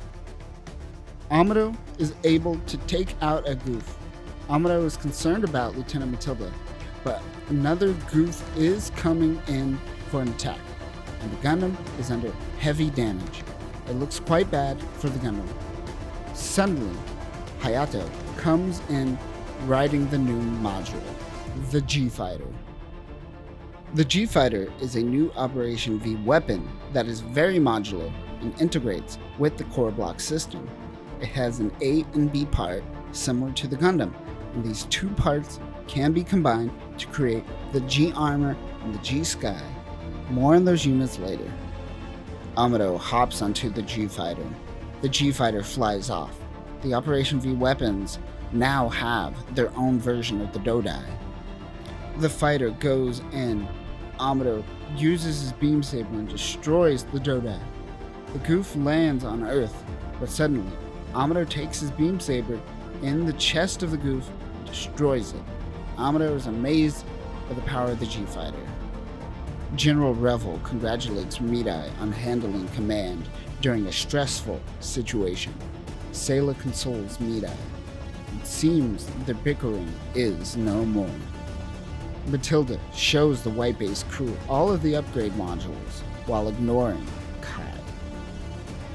Kycilia is meeting with her team. She is informed that DOMs were sent to the Black Tri-Stars and another mobile suit project sent to Char. On White Base, Amuro walks Matilda to Bright in the medbay. Kai asks if he could take a picture of Lieutenant Matilda, but all the men of White Base get in on the action. Everyone here is way too horned up for their superior officer. Matilda visits Bright. Meanwhile, General Revel is informed that the Black Tri-Stars are on their way to Earth. Revel is very aware of who the Black Tri-Stars are because they were the ones who captured General Revel during the Battle of Loon. Check out our Battle of Loon video for more info on General Revel and that battle. He bumps up the Odessa attack. Amuro tries to up his game around Matilda, while the Black Tri-Stars get a hold of the new DOMs.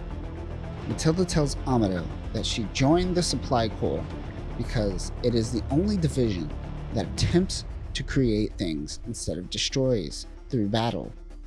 Black Tri-Stars go scouting for White Base. One of the DOMs trips a distress beacon to White Base. They prepare for an attack. Hayato is struggling with the new controls from the gun tank upgrades.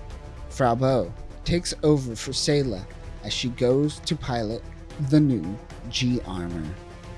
Now the G-Armor is a product of connecting parts of the G-Fighter and both A and B parts of the Gundam or parts of the gun tank. Usually, you would use White Base or the Gun Parry to launch Gundam parts, but using the G-Armor allows for an even faster deployment of the Gundam. Meanwhile, the gun tank is engaging with the DOMs, who are way too fast. Mirai is struggling to begin launching procedures. Amuro and Sayla launch in the G-Armor, with Amuro guiding Sayla as she is still a green pilot. Amuro controls cannons and fires on the DOMs. The DOMs assume it is a bomber. The gun cannon and gun tank are being pushed back towards White Base. The G-Armor transforms and launches the Gundam, with the G-Fighter module attached to the G-Armor to allow Sayla to continue assaulting the DOMs as well. The Black Tri-Stars engage with the Gundam, while Zeon forces attack. Matilda heads back to the Medea. Amuro is pushed to his limits, but he is still holding his own with the Black Tri-Stars. Time slows down. Are we starting to see Amuro's new type abilities? Even with new type powers, the three DOMs are too much for Amuro. Matilda comes in with the Medea to help the Gundam. Amuro takes out the Gundam's beam saber and hits one of the DOMs. Meanwhile, another DOM jumps onto the Medea. Matilda tries to crash the Medea into the ground, but the DOM destroys the cockpit, taking out Matilda. Mash is dead. Two of the Black Tri-Stars remain, and they make their escape. White Base, now fixed, is able to launch and make its way towards EFF. General Revel, hearing of the good news of White Base and the bad news of the Medea crew, makes him push the attack on Odessa to now. As White Base makes their way towards Odessa Day, the crew gives a salute and honor to Lieutenant Matilda, who died in battle. Sayla blames herself for being a bad G-Armor pilot. But what exactly is Operation Odessa? As we have seen throughout our videos on the Earth Attack Force, we know that Makuve, a subordinate of Kycilia, has been working to control the mines, which is a good source of minerals for Zeon forces. After taking over the mines from Earth hands, the EFF realize that they are dependent on the mines and that pushing them out of Earth territory and away from the mines would cripple Zeon forces so much so that they would have to end the war, or so they thought. During October of UC-0079, General Revel and the majority of Earth forces started making their way towards Warsaw. On November 2nd, Revel gives orders to rendezvous with the rest of the Earth forces, which we have seen in previous videos. It is now November 7th, and the battle begins at 0600 hours.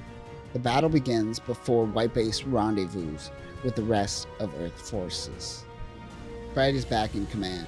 The G-Armor launches. Meanwhile, Guy and Ortega give a bazooka salute to MASH before making their way towards the front lines. Amuro and Sayla in G-Armor spot an EFF Dragonfly coming out of Zeon's ship. They wonder if there was a spy within the Medea crew. Amuro finds out that Judok is relaying information to Zeon. He goes to the general of the ship to find out that he is the one that is actually betraying EFF. Amuro is able to get him to spill the beans on camera and almost gets shot in the process.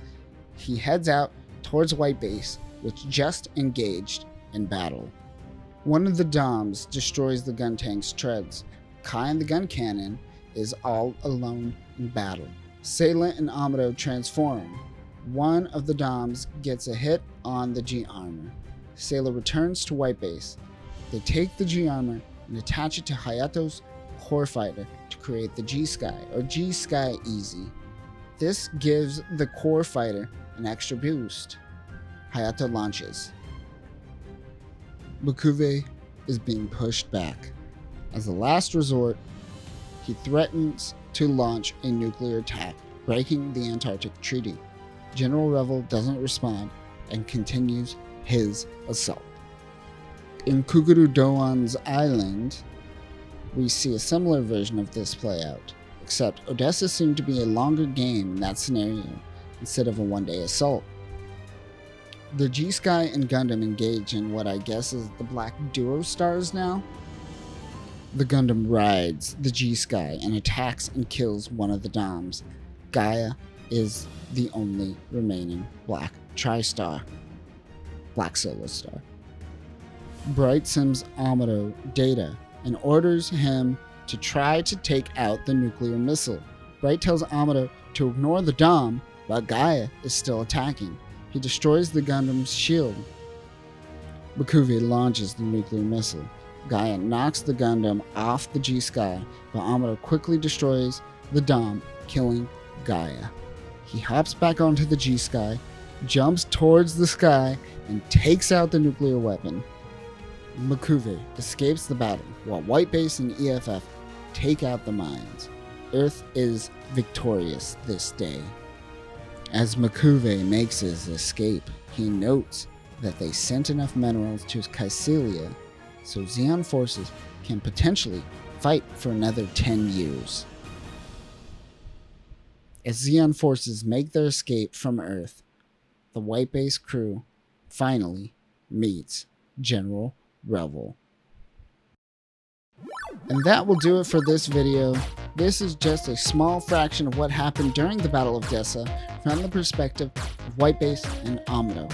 However, there was so much more that occurred during the operation. In our hidden one-year war video, for example, we saw the aftermath of Odessa from Zeon's point of view. Like the Battle of Loom, there is so much more to what happened on Earth that day that I'm sure we will make a solo video discussing everything during Operation Odessa. I said that this video would see the return of Char, but definitely in our next video, we will see him make his return. Until next time, Noob Types, remember that the original Gundam is more Super Sentai than you might have remembered. Peace. What is up, Earthnoids, Spacenoids, and everything in between? I am just a simple new type. Today, we are back to following White Base post-Operation Odessa. Our last two videos were heavily focused on Operation Odessa, so if you haven't checked those out, I definitely recommend watching to get caught up. In this video, we will see the return of Char, a few new mobile suits on Zeon's side, as well as make our way to Jaburo. So let's get into this. Amuro uses the gun parry to transform the core fighter into the Gundam. He is training to get the transformation under 17 seconds. White Base is on its way to Northern Ireland to get repairs for damages they received at the Battle of Odessa. As White Base docks in Ireland, one girl is collecting data and transferring that data via balloon, which then sends a signal to a sub. Weird. Char gets intel that White Base is nearby. He goes out in a small vessel to investigate. The White Base crew meet up with General Revel and most of the EFF that made their way to Northern Ireland. It is here that General Revel informs the crew that if anyone doesn't want to be a part of the military, they will be placed in prison for knowing too much information of Operation V. General Revel also notes that the Gundam has caused Zeon to put money into the development of new mobile suits and mobile armors. Meanwhile, the spy is trying to get close to the military base to get info. Frau Bow also wonders that if she joins the military, the children might not have anyone to help raise them. Meanwhile, under the sea, the Mad Angler Division launches some GOGs. The MSN-03 GOG is an amphibious mobile suit created by Zemad after a failed amphibious Zaku design. Unlike the original failed Zaku design that became the Zuda, watch our Hidden One-Year War video for more info on that. Their round shape helps the mobile suit reduce water resistance. The Mad Angler launches missiles onto the base, Only the Gundam is available to launch, and the beam rifle seems to not be available for use. Amuro preps for launch. The Gogs advance on land and start taking out the surrounding city. The Gundam launches and advances on the Gogs. General Revel watches from afar. He notes that war relies too heavily on mobile suits these days. The gun tank is finally ready to launch. Hayato sorties. Meanwhile, the Gundam's Vulcan cannons are useless on the Gog. Luckily, the Gundam has the G-hammer. We haven't seen this since space. Unluckily, the Gog is able to stop the hammer with very little effort. Amuro suggests that they use the G-Bull module. The Gundam returns and preps the new G-module. The G-Bull is the modularization of the G-Fighter and the Gundam. It combines to make a powerful tank which can be piloted directly from the core block in the Gundam cockpit. Amuro and Sayla launch into G-Bull. They use their Mega Particle Cannon to take out one of the Gogs. White Base launches the G-Armor with the Gundam's modules. It attaches to the G-Bull, then the Gundam modules separates from the G-Armor module. The Beam Saber is also now good to go. The Gundam jumps into the ocean and attacks the Gog. The Gog is fast. It has the upper hand and tries to crush the Gundam's head. But the Gundam is able to blind the Gog and then get the killing blow. The Gundam comes out of the water. Meanwhile, Char makes his return to the Mad Angler, missing the entire battle. Char's pride is damaged by Amuro and must seek his revenge. On White Base, Amuro is giving the crew a lesson on how to use all the new modules. He also explains the easy forms of each variation. I believe we already discussed the G-Sky Easy in the last video. Meanwhile, Kai is getting tired of being on this ship. He decides to leave. Amuro gives Kai his toolbox to exchange for money. As Kai takes off, he runs into the spy from earlier. He invites him over to her house. While getting comfortable at her home, Kai discovers a gun in her basket. Kai gives her false information about White Base's situation. Meanwhile, the Mad Angler launches the Zagak. The MSN-07 Zagak is an amphibious mobile suit similar to the God, while much of the data collected from the God was used to make the Zagak. Unlike the Gog, however, they can handle themselves quite well on land. The Mad Angler emerges from the sea and begins launching missiles. Sayla and Amuro launch. Kai notices the battle from afar.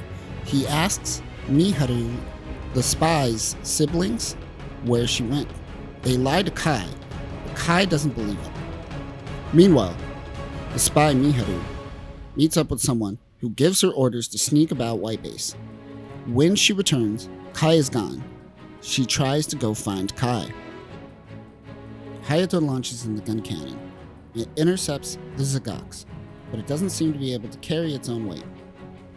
Kai, looking at the battle, has a flashback of every slap he's received on White Base.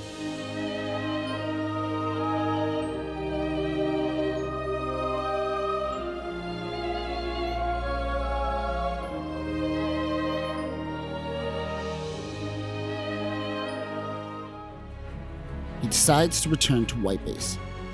Kai returns and gets in a gun tank. Hayato is being toyed with by the Zagak.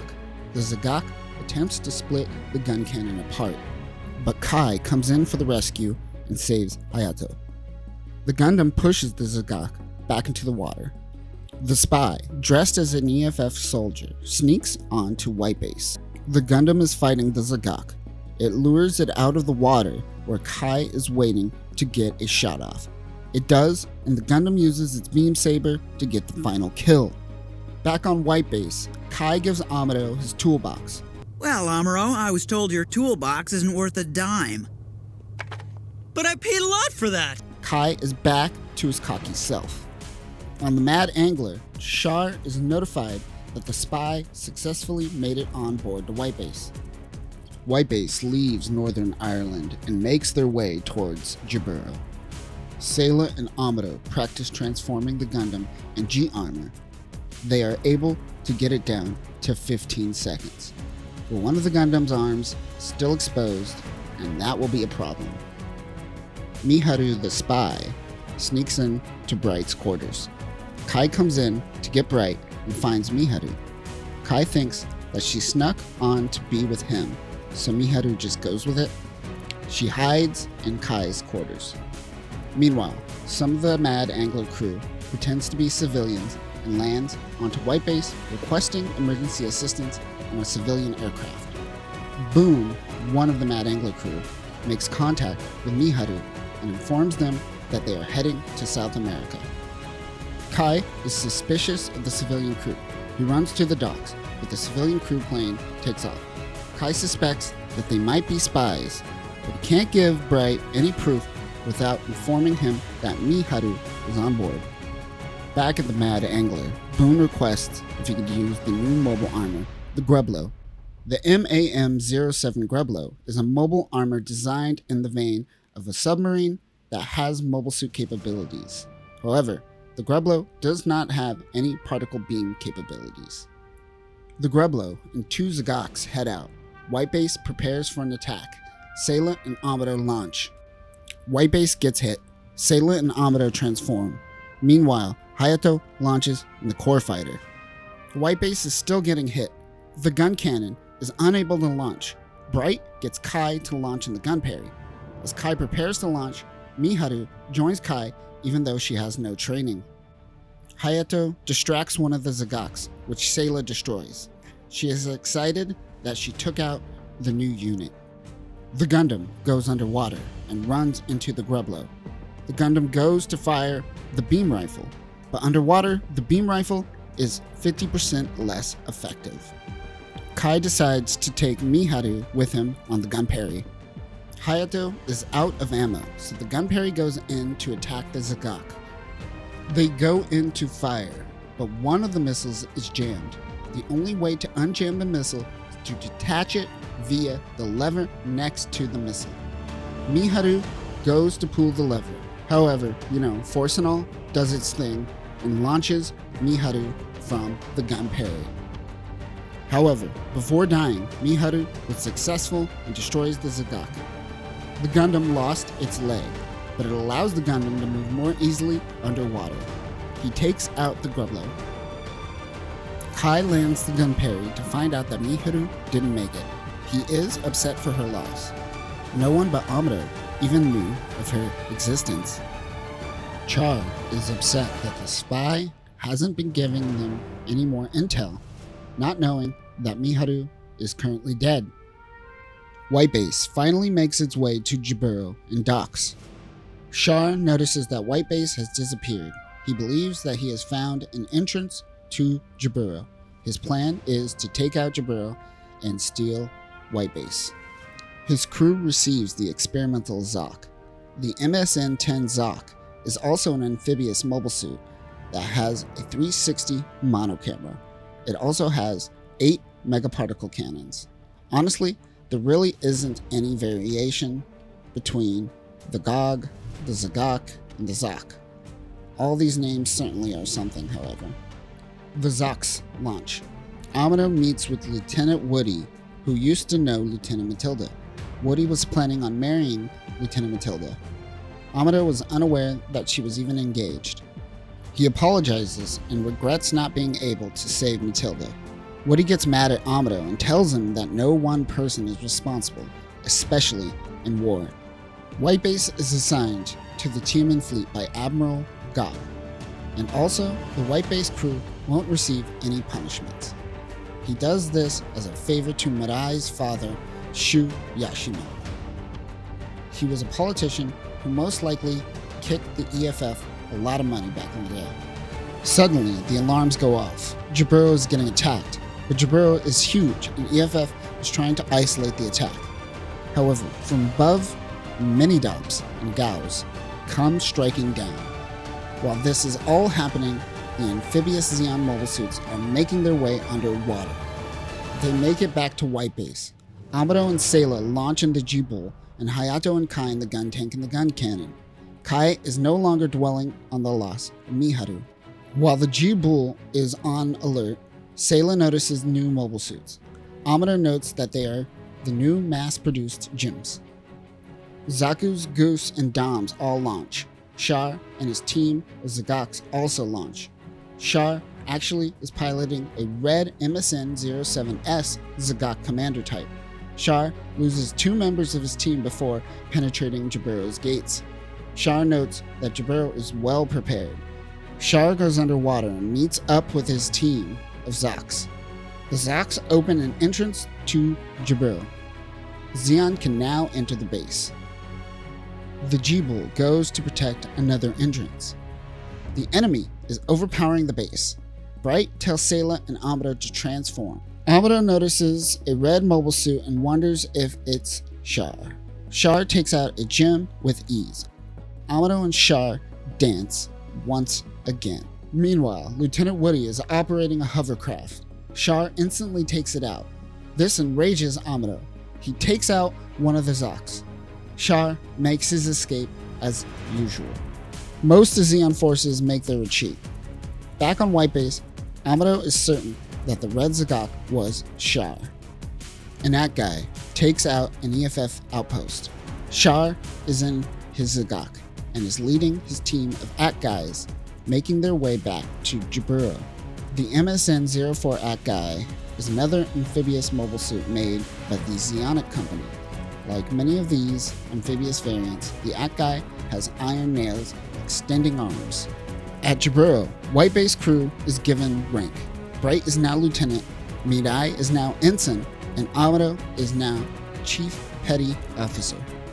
Ryu Jose is posthumously given the rank of lieutenant.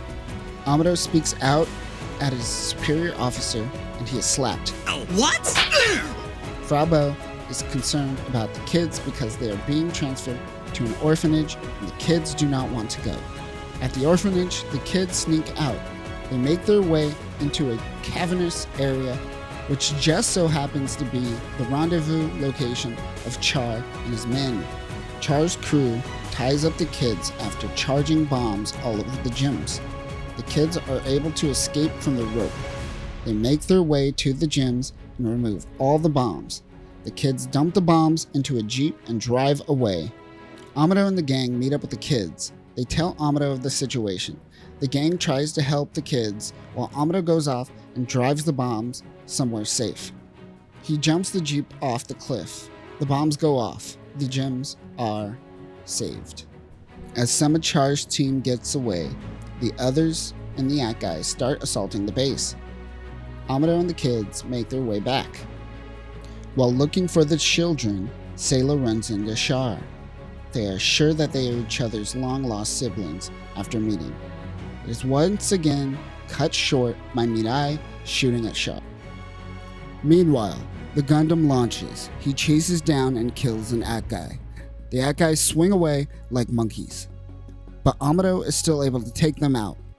Char and Amuro engage in battle. Char notes that Amuro is a better fighter. He makes his escape. Back at Jaburo, the crew convinces EFF higher-ups to allow the kids to stay on White Base. After the attack on Jaburo, EFF thinks that Zeon are vastly overestimating White Base's powers. Because of this, they want to use White Base in space as a decoy. Bright feels uneasy about this. And that will do it for this video. We went from Odessa to Jaburo, and now it is finally time for White Base to make its return to space. In our next video, we will meet Lieutenant Slegger Law, Amuro and Char finally meet for the first time, and Dozel Zabi is preparing something big.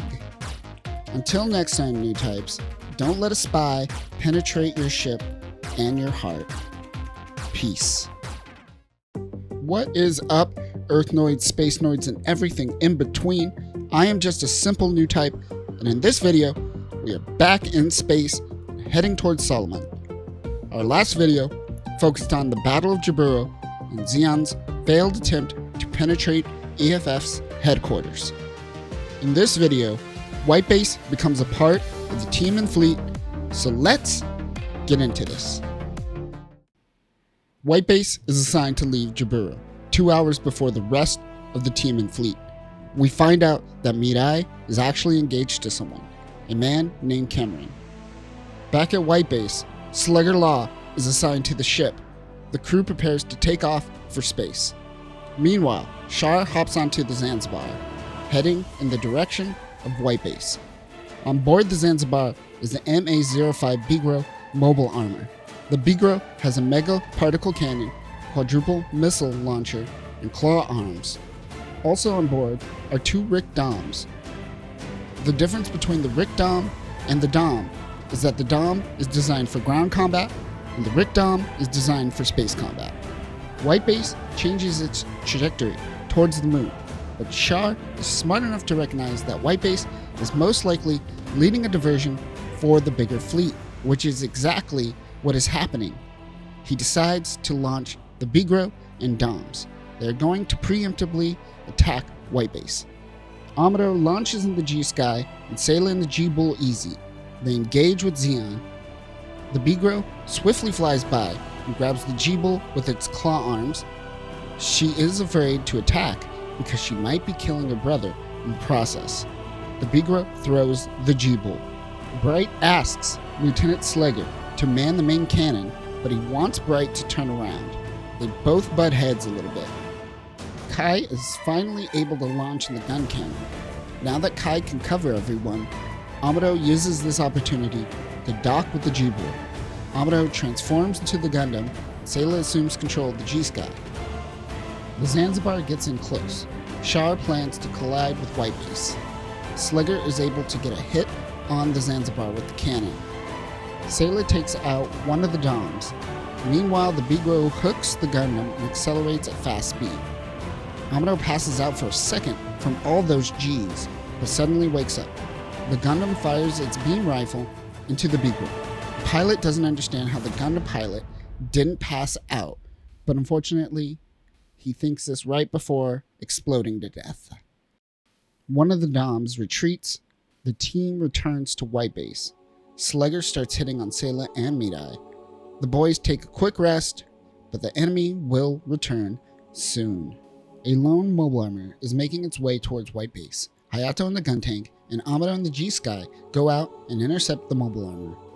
Meanwhile, back at the Zanzibar, Char is mad that one of the crewmates went out in the experimental Zaccarello, but the crew wanted revenge for Tokuan, the Bigro pilot. The MA-04X Zaccarello is a very ugly, early experimental mobile armor. Amuro quickly takes out the Zaccarello to a point where Amuro doesn't understand how incompetent it could be. Char, now captain, contacts the Camel fleet to try to cut off White Base's path while the Zanzibar holds the rear. White Base has no option but to take them on. Kai and Hayato launch in the gun tank and gun cannon. Slugger launches in the G-Fighter, and Sayla in the G-Bull. The Musais from Camel Fleet launches Rick Doms. While all this is happening, the team and fleet finally launch from Jaburo and make their way towards Luna 2. Kai takes out a Rick Dom. The Doms separate the White Base fleet. White Base is trying to break through and get a concentrated hit on the Musais in the front. The Gundam is finally ready to launch. Also, just as Zeon refers to White Base as the Trojan Horse, Earth forces refer to the Dom and Rick Dom as the skirted mobile suit, as they don't have data on the unit. They take out one of the Musais. Dren, captain of the Musai, can't get eyes on the mobile suit. The Musai, the Swalmail, goes down. There's one Musai left. Suddenly, the Gundam comes in and destroys the Musai. All Musais are now destroyed. The Zanzibar couldn't make it to help before the fleet goes down. White Base decides to head to Side 6. Solomon is the headquarters of the front line for the Principality of Zeon. It exists within the remains of Side 1. Dozo Zabi is mad at both Char and Kaecilia's incompetence, so he decides to take matter into his own hands. He commands the Space Attack Force to intercept the TMN fleet. Sayla and Amuro are running tests in the G-Armor. While testing, they spot a Browbro. The MAN-03 Browbro is the first mobile armor in the UC timeline to be equipped with a Psychomu, or Psychic Communicator. To explain this, let's go back to June of UC 0079. The new type phenomenon seems to be a real thing, and the Principality of Xeon takes this very seriously.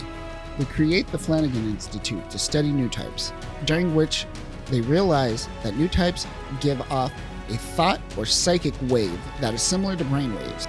These waves can be translated into machine code, and with that, a psychic interface can be made where the user simply uses psychic waves to pilot mobile armors and suits. This is essentially the Psychomer, a way for new types to interface with technology at the speed of thought. Not only does Brow Bro have the Psychomer, but it is also modular. The Brow Bro attacks the Gundam. The Gundam destroys part of the Brow Bro, but a module makes its escape. We will return to the Psychomer in later videos. Amuro and Sayla go back to White Base and dock with Side 6. Once in Side 6, like Side 7, White Base cannot use any of its weapons or engage in battle. Remember that Side 6 is a neutral colony. Filthy neutrals. Amuro goes out with the crew to gather supplies on Side 6 when Amuro suddenly runs into his father, Tim Ray. He chases him down and they go to hang out in his junkyard of a home. Tim Ray gives Amuro a module to use on the Gundam, but it is a piece of junk. Now going back to Side 7, when a hole was created in Side 7 during its attack, Tim Ray was flung out into space with many others. He was in a space suit that wasn't designed for long-term deep space use and potentially suffered from brain damage due to oxygen deprivation. Amuro runs back to White Base after realizing his dad cares little about him or his mother. Back at White Base, Mirai meets with Cameron, her fiancé, for the first time since the attack on Side 7. He assists White Base with repairs. By repairing the ship slightly outside of Side 6, they are able to allow private companies to assist with the repairs. Unfortunately, this leaves them quite vulnerable to attack, which is the case as 12 DOMs descend onto White Base. The Gundam launches and takes them all out in less than 3 minutes. Now that we are back in space, Amuro's new type abilities seems to be finely tuned. The Zanzibar comes to meet the Chevet ship, and White Base makes its escape. Back at the ship, Mirai tells her fiancé he a punk-ass bitch and he needs to grow some hotos. Amuro goes to visit his slow dad. On his way back, he runs into Lala for the first time. He is taken aback by her beauty and wisdom. Heading back to White Base, his car gets stuck in the mud. He is rescued by Char and Lala. Amuro somehow knew it was Char, even though he never met him before. Also, it rains in colonies, which seems like a huge inconvenience. Back at White Base, Lieutenant Slegger slaps Mirai for not accepting Cameron's assistance to escort White Base. If White Base is being escorted by a neutral ship, Xeon most likely won't attack them. This is a weird scene where everyone justifies Slegger's slap, which is kind of funny, but ultimately, Bright accepts Cameron's offer to be an escort. So many problems solved with slapping. Cameron escorts White Base, and Mirai flips off Cameron. Seriously, go watch this scene. I don't know if there's a formal answer to this by sunrise. The Gundam launches. Rick Dom's commence attack. Amuro is able to predict many of the Rick Dom's moves. His perceptions is getting really sharp. White Base takes out a Musad. A TV vessel is broadcasting the battle. Lala and Char watch.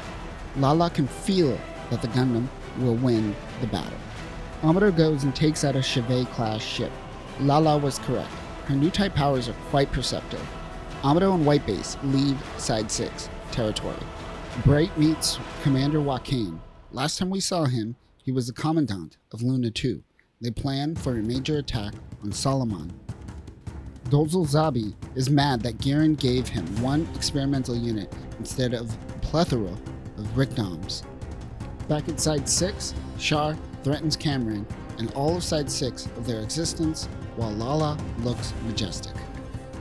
The battle between Earth and Xeon begins. Amuro pilots the Gundam, Kai the gun cannon, Hayato the gun tank, and Slegger and Sayla and the G-Fighters. Apparently they received extra G modules since Jaburo. The team and fleet launches GMs and balls. Dozel Zabi sends the women and children out as a safety precaution. he meets with his wife Xena and his daughter Minerva. So last time we saw Xena was in our Dawn Rebellion video when she held Dozel Zabi at gunpoint. True love. Also, Minerva will play a huge role in UC-0093 and keep the Zabi lineage moving forward. But for now, she a baby. Within the debris of Side 1, the new solar ray weapon is being set up. The EFF fires the solar ray on Solomon and destroys many Zeon units. The gun tank is badly injured. Hayato heads back and is taken to the infirmary, aka anywhere, as many of the White Base crew is badly injured.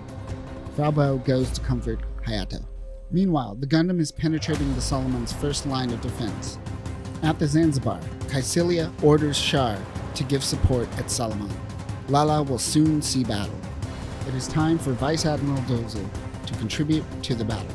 He goes to find the experimental mobile armor, the Big Zam. The MA-08 Big Zam has 4 fusion reactors and can output 35,000 kilowatts. Compare this to the 19,000 kilowatts output of the Gundam's beam rifle. Big Zam also stands at 59.6 meters tall. Compare this again to the Gundam standing at 18 meters tall. The Big Zam is a beast and the biggest force outside of nukes deployed during this battle. It has the ability to take out Salamis and Magellan-class ships with ease. The battle wages on. Slegger's G-Fighter is hit. He returns to base for repairs. When Slegger returns, Mirai's attitude changes. Bright understands that she has feelings for Slegger. Bright, knowing this, says he will always be there for her and relieves Mirai to give her the opportunity to talk to Slegger. Slegger gets down on a burger. Mirai goes to visit him. They comfort each other. Slegger gives Mirai his mother's ring to hold on to in case something happens to him. The ship takes a hit. Mirai bumps into Slegger. They kiss. Slegger returns to battle. Meanwhile, on the battlefield, pew pew pew, pow pow pow. Suddenly, Big Zam comes out of the shadows and does an even bigger pow pow pew pew, killing many gems and balls. Dozel Zabi chooses to remain on the battlefield, while Zeon flees from Solomon. Amuro spots the Big Zam right as it leaves Solomon and approaches EFF's fleet. At White Base, Mirai returns to manning the helm. Dozel commands the remaining Solomon fleet to make their escape. However, the Tiamen fleet unleashes the solar flare again on the Solomon fleet. The Big Zam goes out and destroys the Titan and Vice Admiral Tiamen in the process. The Gundam and G-Armor dock together. Slegger will go fast while Amuro uses his beam rifle at close range. They rush in. However, Slegger's G-Armor is destroyed. Slegger is killed in action. The Gundam is able to make its escape. He uses his beam saber to get close and destroy the Big Zam. Dozel gets on top of the exploding Big Zam and uses a machine gun on the Gundam. Amuro sees the Angel of Death looming over Dozel. The Big Zam explodes, taking out Dozel Zabi in the process. Another Zabi is down. If we look at our Zabi death board, we now have half the Zabis down. However, a new generation of Zabis bloom. Some Zeon make their escape, but Earth was able to win the day at Solomon. Back at White Base, Amuro tells Mirai that Slegger is dead. The crew grieves, but no one more than Mirai. And that will do it for this episode. We're starting to see the emergence of new type potential in Amuro. We saw another Zabi death, and we're starting to see the downfall of Zeon happen right in front of our eyes. In our next video, the crew will learn more about exactly what a new type is, as we see Lala use her Saikumu system and immobile armor. The crew also learns that Sailor Mask is Artesia Daikun. But until next time, new types, try to have as much dignity as Dozel Zabi and go out with honor. Peace. What is up, Earthnoids, Spacenoids, and everything in between? I am just a simple new type, and in this video, we are making our way towards Aoboku, Zeon's final line of defense. In our last episode, we saw EFF take out Solomon, as well as Dozel Zabi in the process. In this episode, we will learn more about Lala Sune, as well as new type abilities in general. So let's get into this. Giran Zabi mocks his brother, stating that he knew this would happen to Dozel. He proclaims that he will take out Earth forces at Al Baku. At White Base, Amuro and Frau Bell catch up with one another. Amuro apologizes for not being there for her recently. White Base makes their way towards Texas Colony. In Mobile Suit Gundam Origin, we know that Char and Sayla grew up there. We also know that the original Char was also raised in Texas Colony. Char receives a new Gelgoog, but he doesn't have enough forces to handle White Base. He leaves it to Makuve. Makuve is such a prideful man that he sorties in the Gion mobile suit designed specifically for him, even though there is no need for a commander at his level to fight. The YMS-15 Gion was developed by Zimad, but ultimately the MS-14 Gelgoog from Zeonic won the bid for Zeon. The Gion's basic performance is said to be better than the Gelgoog. It has a beam saber and a fluid pulse accelerator. This mobile suit has a design resembling a medieval knight, which is suited for Makuve's fencing style. Zeon launches at Texas Colony. Amuro and Sayla launch. They separate. The Gundam goes in to attack the Doms. Their fighting is heading towards Texas. The Doms lure the Gundam towards the Gion. They engage in battle. The Gion heads into Texas Colony. Meanwhile, Char preps his Gelgoog to assist Makuve. Char engages in battle with the Gundam, but Makuve is such a glory hog that he doesn't even want Char's assistance. Lala watches from afar. Suddenly, Amuro becomes Anakin for a quick second. Your dirty tricks are no match against Gundam's immense power! Amuro continues dueling the Gion. While dueling, Amuro can feel Lala speaking to him. He destroys the Gion and kills Makuve. Amuro is confused by the voice in his head, but Amuro and Lala are somehow connected. Char shields Lala and tells her to get back to the Zanzibar. Back on White Base, Mirai tells the crew to wait to attack, as she can feel that Amuro is still alive. She too is starting to exhibit new type abilities. The Gundam follows the voice of Lala, but Char attacks from the rear. They engage in battle. Char gives the worst line read in the show thus far. Oh He creates a dummy explosion and retreats. The Gundam can't keep up with Amuro, and Char's Gelgoog can't keep up with him. Both are exhibiting new type abilities. Meanwhile, the Zeon forces make their move. Once they do, Sayla launches in the G-Fighter. She takes out a Musai. White Base takes out the remaining forces. Joaquin's Magellan meets up with White Base. White Base enters Texas Colony, while Joaquin remains guard outside. White Base touches down on Texas. They send out a search crew for Amuro. Sayla, on the search team, meets up with Char. He gives Sayla previously on Mobile Suit Gundam, where Degwin took control of Zeon after Daikun's death. Char offers Sayla a lot of money to leave White Base and head to Earth to live a quiet life. After he bails, Sayla finds the downed Gundam. They send out the Gunperry to pick it up. Outside of the colony, Char makes his way back to the Zanzibar and attacks Joaquin's Magellan. White Base makes its way out of the colony, but by the time they return to Joaquin, it was too late. Char destroyed his Magellan-class ship. Back on White Base, Bright confronts Sayla about Char. She tells him about Char being her sister and that none of this information changes her position on White Base. Solomon now serves as a base for Earth Federation forces. They are preparing to put an all-out end to the war. However, they are met with an unknown attack. It is the Elmeth, Lala's mobile armor. The MAN-08 Elmeth is a prototype mobile armor equipped with the Psychomu system using brainwaves. The Elmeth is equipped with a mega particle cannon and bits. Bits seem to be the precursor to funnels, as they contain thrusters and beam weapons as well. White Base is put on alert. Amuro, Sayla, and Kai Launch. When Amuro launches, something calls to him. Amuro goes on a new type acid trip. Lala also senses Amuro. Zeon retreats for now. Amuro no longer hears the calling. Chaoya Bull is meeting with Giran Zabi. It seems that he is a new type. Giran assigns Chaoya to Kycelia Zabi's command. Kycelia wants Chaoya Bull to pilot the Elmeth, as it seems Kycelia is doubting Char. Chaoya Bull goes out in the Browbro as a test. We talked about the Browbro last episode. It also has a Psychomu system. On White Base, Amuro tries to upgrade the Gundam to keep up with him, while Sayla gives Bright Char's money to give to the crew. White Base detects the Browbro. The crew launches. Amuro can sense another new type, but knows it isn't Lala. The Gundam and Browbro engage in battle.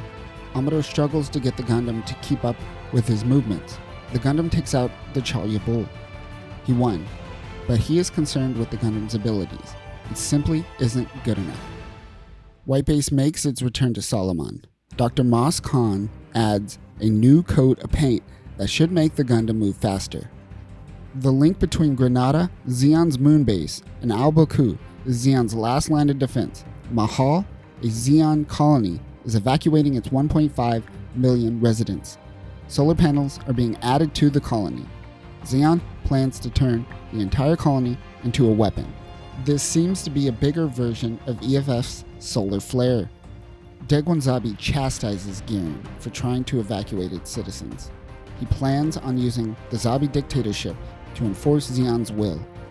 At this moment, Daegwon gives a history lesson on Adolf Hitler and tells Giran that he is following in Hitler's footsteps.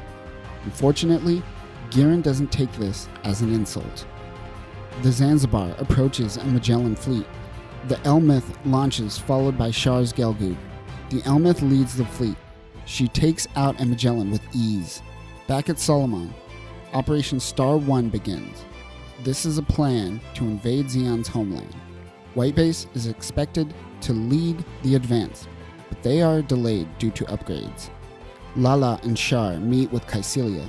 She wants Char to take command during the battle. She also wants Lala to be in a proper uniform. White Base meets up with the rest of the fleet, which is already in battle. The new upgrades on the Gundam seem to have improved the Gundam greatly. Char and Lala engage with the Gundam. The Gundam takes out the Gelgoog's arm. Amuro is getting the upper hand on Char, but Lala gets the upper hand on Amuro. Lala and Char retreat. White Base meets up with the fleet, but they have lost 3 Salamis-class ships in the process. Lala was able to shoot down 4 vessels in one day and has proven herself to Kycelia. Giran Zabi is ready to use the new solar ray weapon on EFF, but Daegwon chooses to go meet up with EFF to negotiate a surrender. Meanwhile, Kycelia lets Char know that she is aware that Char is actually Cassaval Rim Daikun. She chooses to ignore his deception, at least until the war is over. Also, she has a weird understanding of playing. At White Base, the crew talk about exactly what is a new type. Char lets Lala know that she has surpassed him. Char gives Lala a kiss. They prepare for launch. White Base crew and Magellans launch as well. Both fleets engage in battle. Amuro and Lala also engage in battle. Amuro is able to destroy most of the Elmet's bits. Amuro and Lala have a psychic conversation with one another. Lala mentions that they were destined to meet, but she must protect Char. Char makes his way on the battlefield and interrupts Amuro and Lala. They engage in battle. Char almost takes out Sayla, but realizes that it is Artesia. He misses the G-Sky. Amuro takes out Char's arm. It seems that Char is finally about to be destroyed. The Gundam goes in for the kill, but Lala pushes Char out of the way, taking on the force of the Gundam's beam saber. Lala is dead. Amuro is sad that he accidentally killed Lala. Zeon retreats with only a single Guazin ship. Kycelia is informed that Giran intends to use the solar ray weapon in 30 minutes. Meanwhile, General Revel meets with Daegwon Zabi to negotiate a peace treaty. But at that very moment, Giran preps the solar ray. Giran fires the weapon. It attacks General Revel's fleet and Daegwon Zabi's Guazin. both Degwanzabi and a big chunk of Revel's fleet is now destroyed. And that will do it for this episode. Another Zabi is dead. If we look at our Zabi death board, we will see that only 2 remain. However, there are only 2 episodes left, so they aren't going to last long. Our next episode will be our last episode on the original Mobile Suit Gundam. EFF will make their final push towards Albaku. We will see Char finally achieve his revenge, and we will see the outcome of the 1-year war. But until next time, new types, remember that sometimes you meet your true love and kill them all in a few days. Peace. What is up, Earthnoids, Spacenoids, and everything in between? I am just a simple new type, and in this episode, we will be concluding our coverage of Mobile Suit Gundam. There are so many in-between stories of the 1-year war that we will eventually get into, but this will be the conclusion to White Base's adventures. Last episode, we ended with the death of Lala, Degwanzabi, and General Revel. Giran is going full fascist dictatorship and taking control of the Principality of Zeon. So let's dive into EFF's final attack on Zeon. The solar ray has reduced half of EFF's forces. Caecilia's men are muttering. It seems they have received a signal of Degwanzabi's Huazin caught in the blast of the solar ray. Caecilia wonders what this could be. On White Base, Amuro boosts White Base's morale and says that his new type intuition will help guide them through this battle. Unfortunately, this was a lie to keep morale on White Base up. New types definitely don't have this strong an intuition, but the crew was on the verge of losing all hope. Hayato goes to comfort Frau Bo. Ever since Hayato was injured, Frau and Hayato have been getting close. Amuro notices this. The battle begins. Caecilia and Char make their way back to Abawaku. Char goes to man the Zeon, while Caecilia goes to talk to Giran. When talking to Giran, she realizes that he is the one that killed their father. Meanwhile, Char goes to learn about the Jiang. The MSN-02 Jiang is a prototype mobile suit that has the same Psychomu system as the Elmith. It seems to be only 80% complete, but that 20% is the legs, and in space, legs don't really serve a purpose if you have thrusters. It is a bigger mobile suit because the Psychomu system is still relatively large. Char wonders if he can handle the Psychomu. The battle wages on. Char heads out in the Jiang. He spots the Gundam. Amuro notices a strong mobile suit. It must be Char. Amuro wants to continue engaging with Char, but right now he needs to make it to Abawaku. Now is not the time. Back on Abawaku, Caecilia asks exactly what happened to Degman.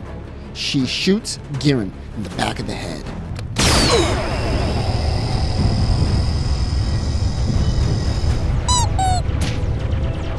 She takes command of Zeon forces. White Base fleet pushes forward. Bright and Meat-Eye realize that Zeon is struggling. They could do this. Char goes towards the front line to find Amuro. The Federation makes its way to the surface of Abawaku. As Amuro touches down, he spots Char coming right at him.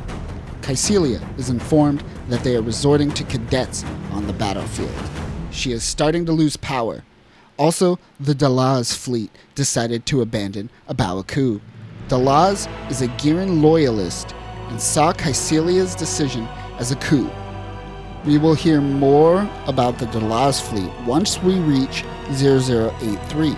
For now, he makes his escape. Char and Amuro engage in battle once again. Char is starting to question if he is actually a new type.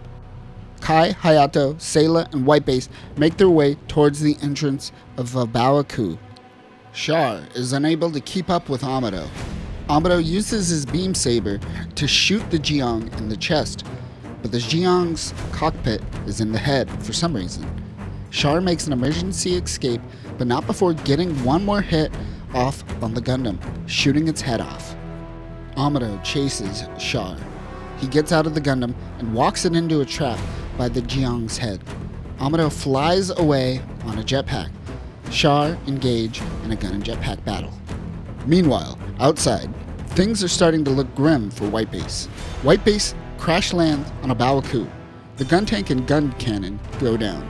Sayla crash lands. She senses that Char is close by. Amuro and Char begin a sword fight. Sayla finds them fighting. She tells the two to stop. Amuro is stabbed in the arm by Char, but Amuro cracks Char's helmet. If it weren't for the helmet, Char would be dead. Both reach out with their new type abilities as well. An explosion stops them from fighting. Char bids farewell to Sayla and makes his way towards the ports. He finds Caecilia's ship about to take off. He gives her a salute and immediately uses a beam cannon on her, destroying Caecilia's face and her ship. Amuro tries to make his way out of a Baoku as it is exploding. He runs back towards the downed Gundam. He launches the bottom half, releasing the core fighter, as he gets into the core fighter but loses hope. Lala reaches out to Amuro. She tells him that he has so much potential that he is yet to unlock. Amuro focuses. He uses his new type abilities to psychically speak with Bright, Sayla, and the rest of the crew to abandon ship in an evacuation pod. They make their way off of White Base. As they drift off into space, White Base is finally destroyed. They all wonder where Amuro is. The kids point to the stars. As a Baoku is destroyed, Amuro's core fighter is spotted. He no longer had a hatch on the core fighter, so he used a sheet metal to protect him. He jumps out of the core fighter and lands on the escape pod. Thanks to Lala, Amuro realizes that he has purpose. Universal Century 0080. War is starting to fade. EFF and the Republic of Zeon finally meet to begin peace negotiation at the lunar city of Granada and signed the Granada Treaty.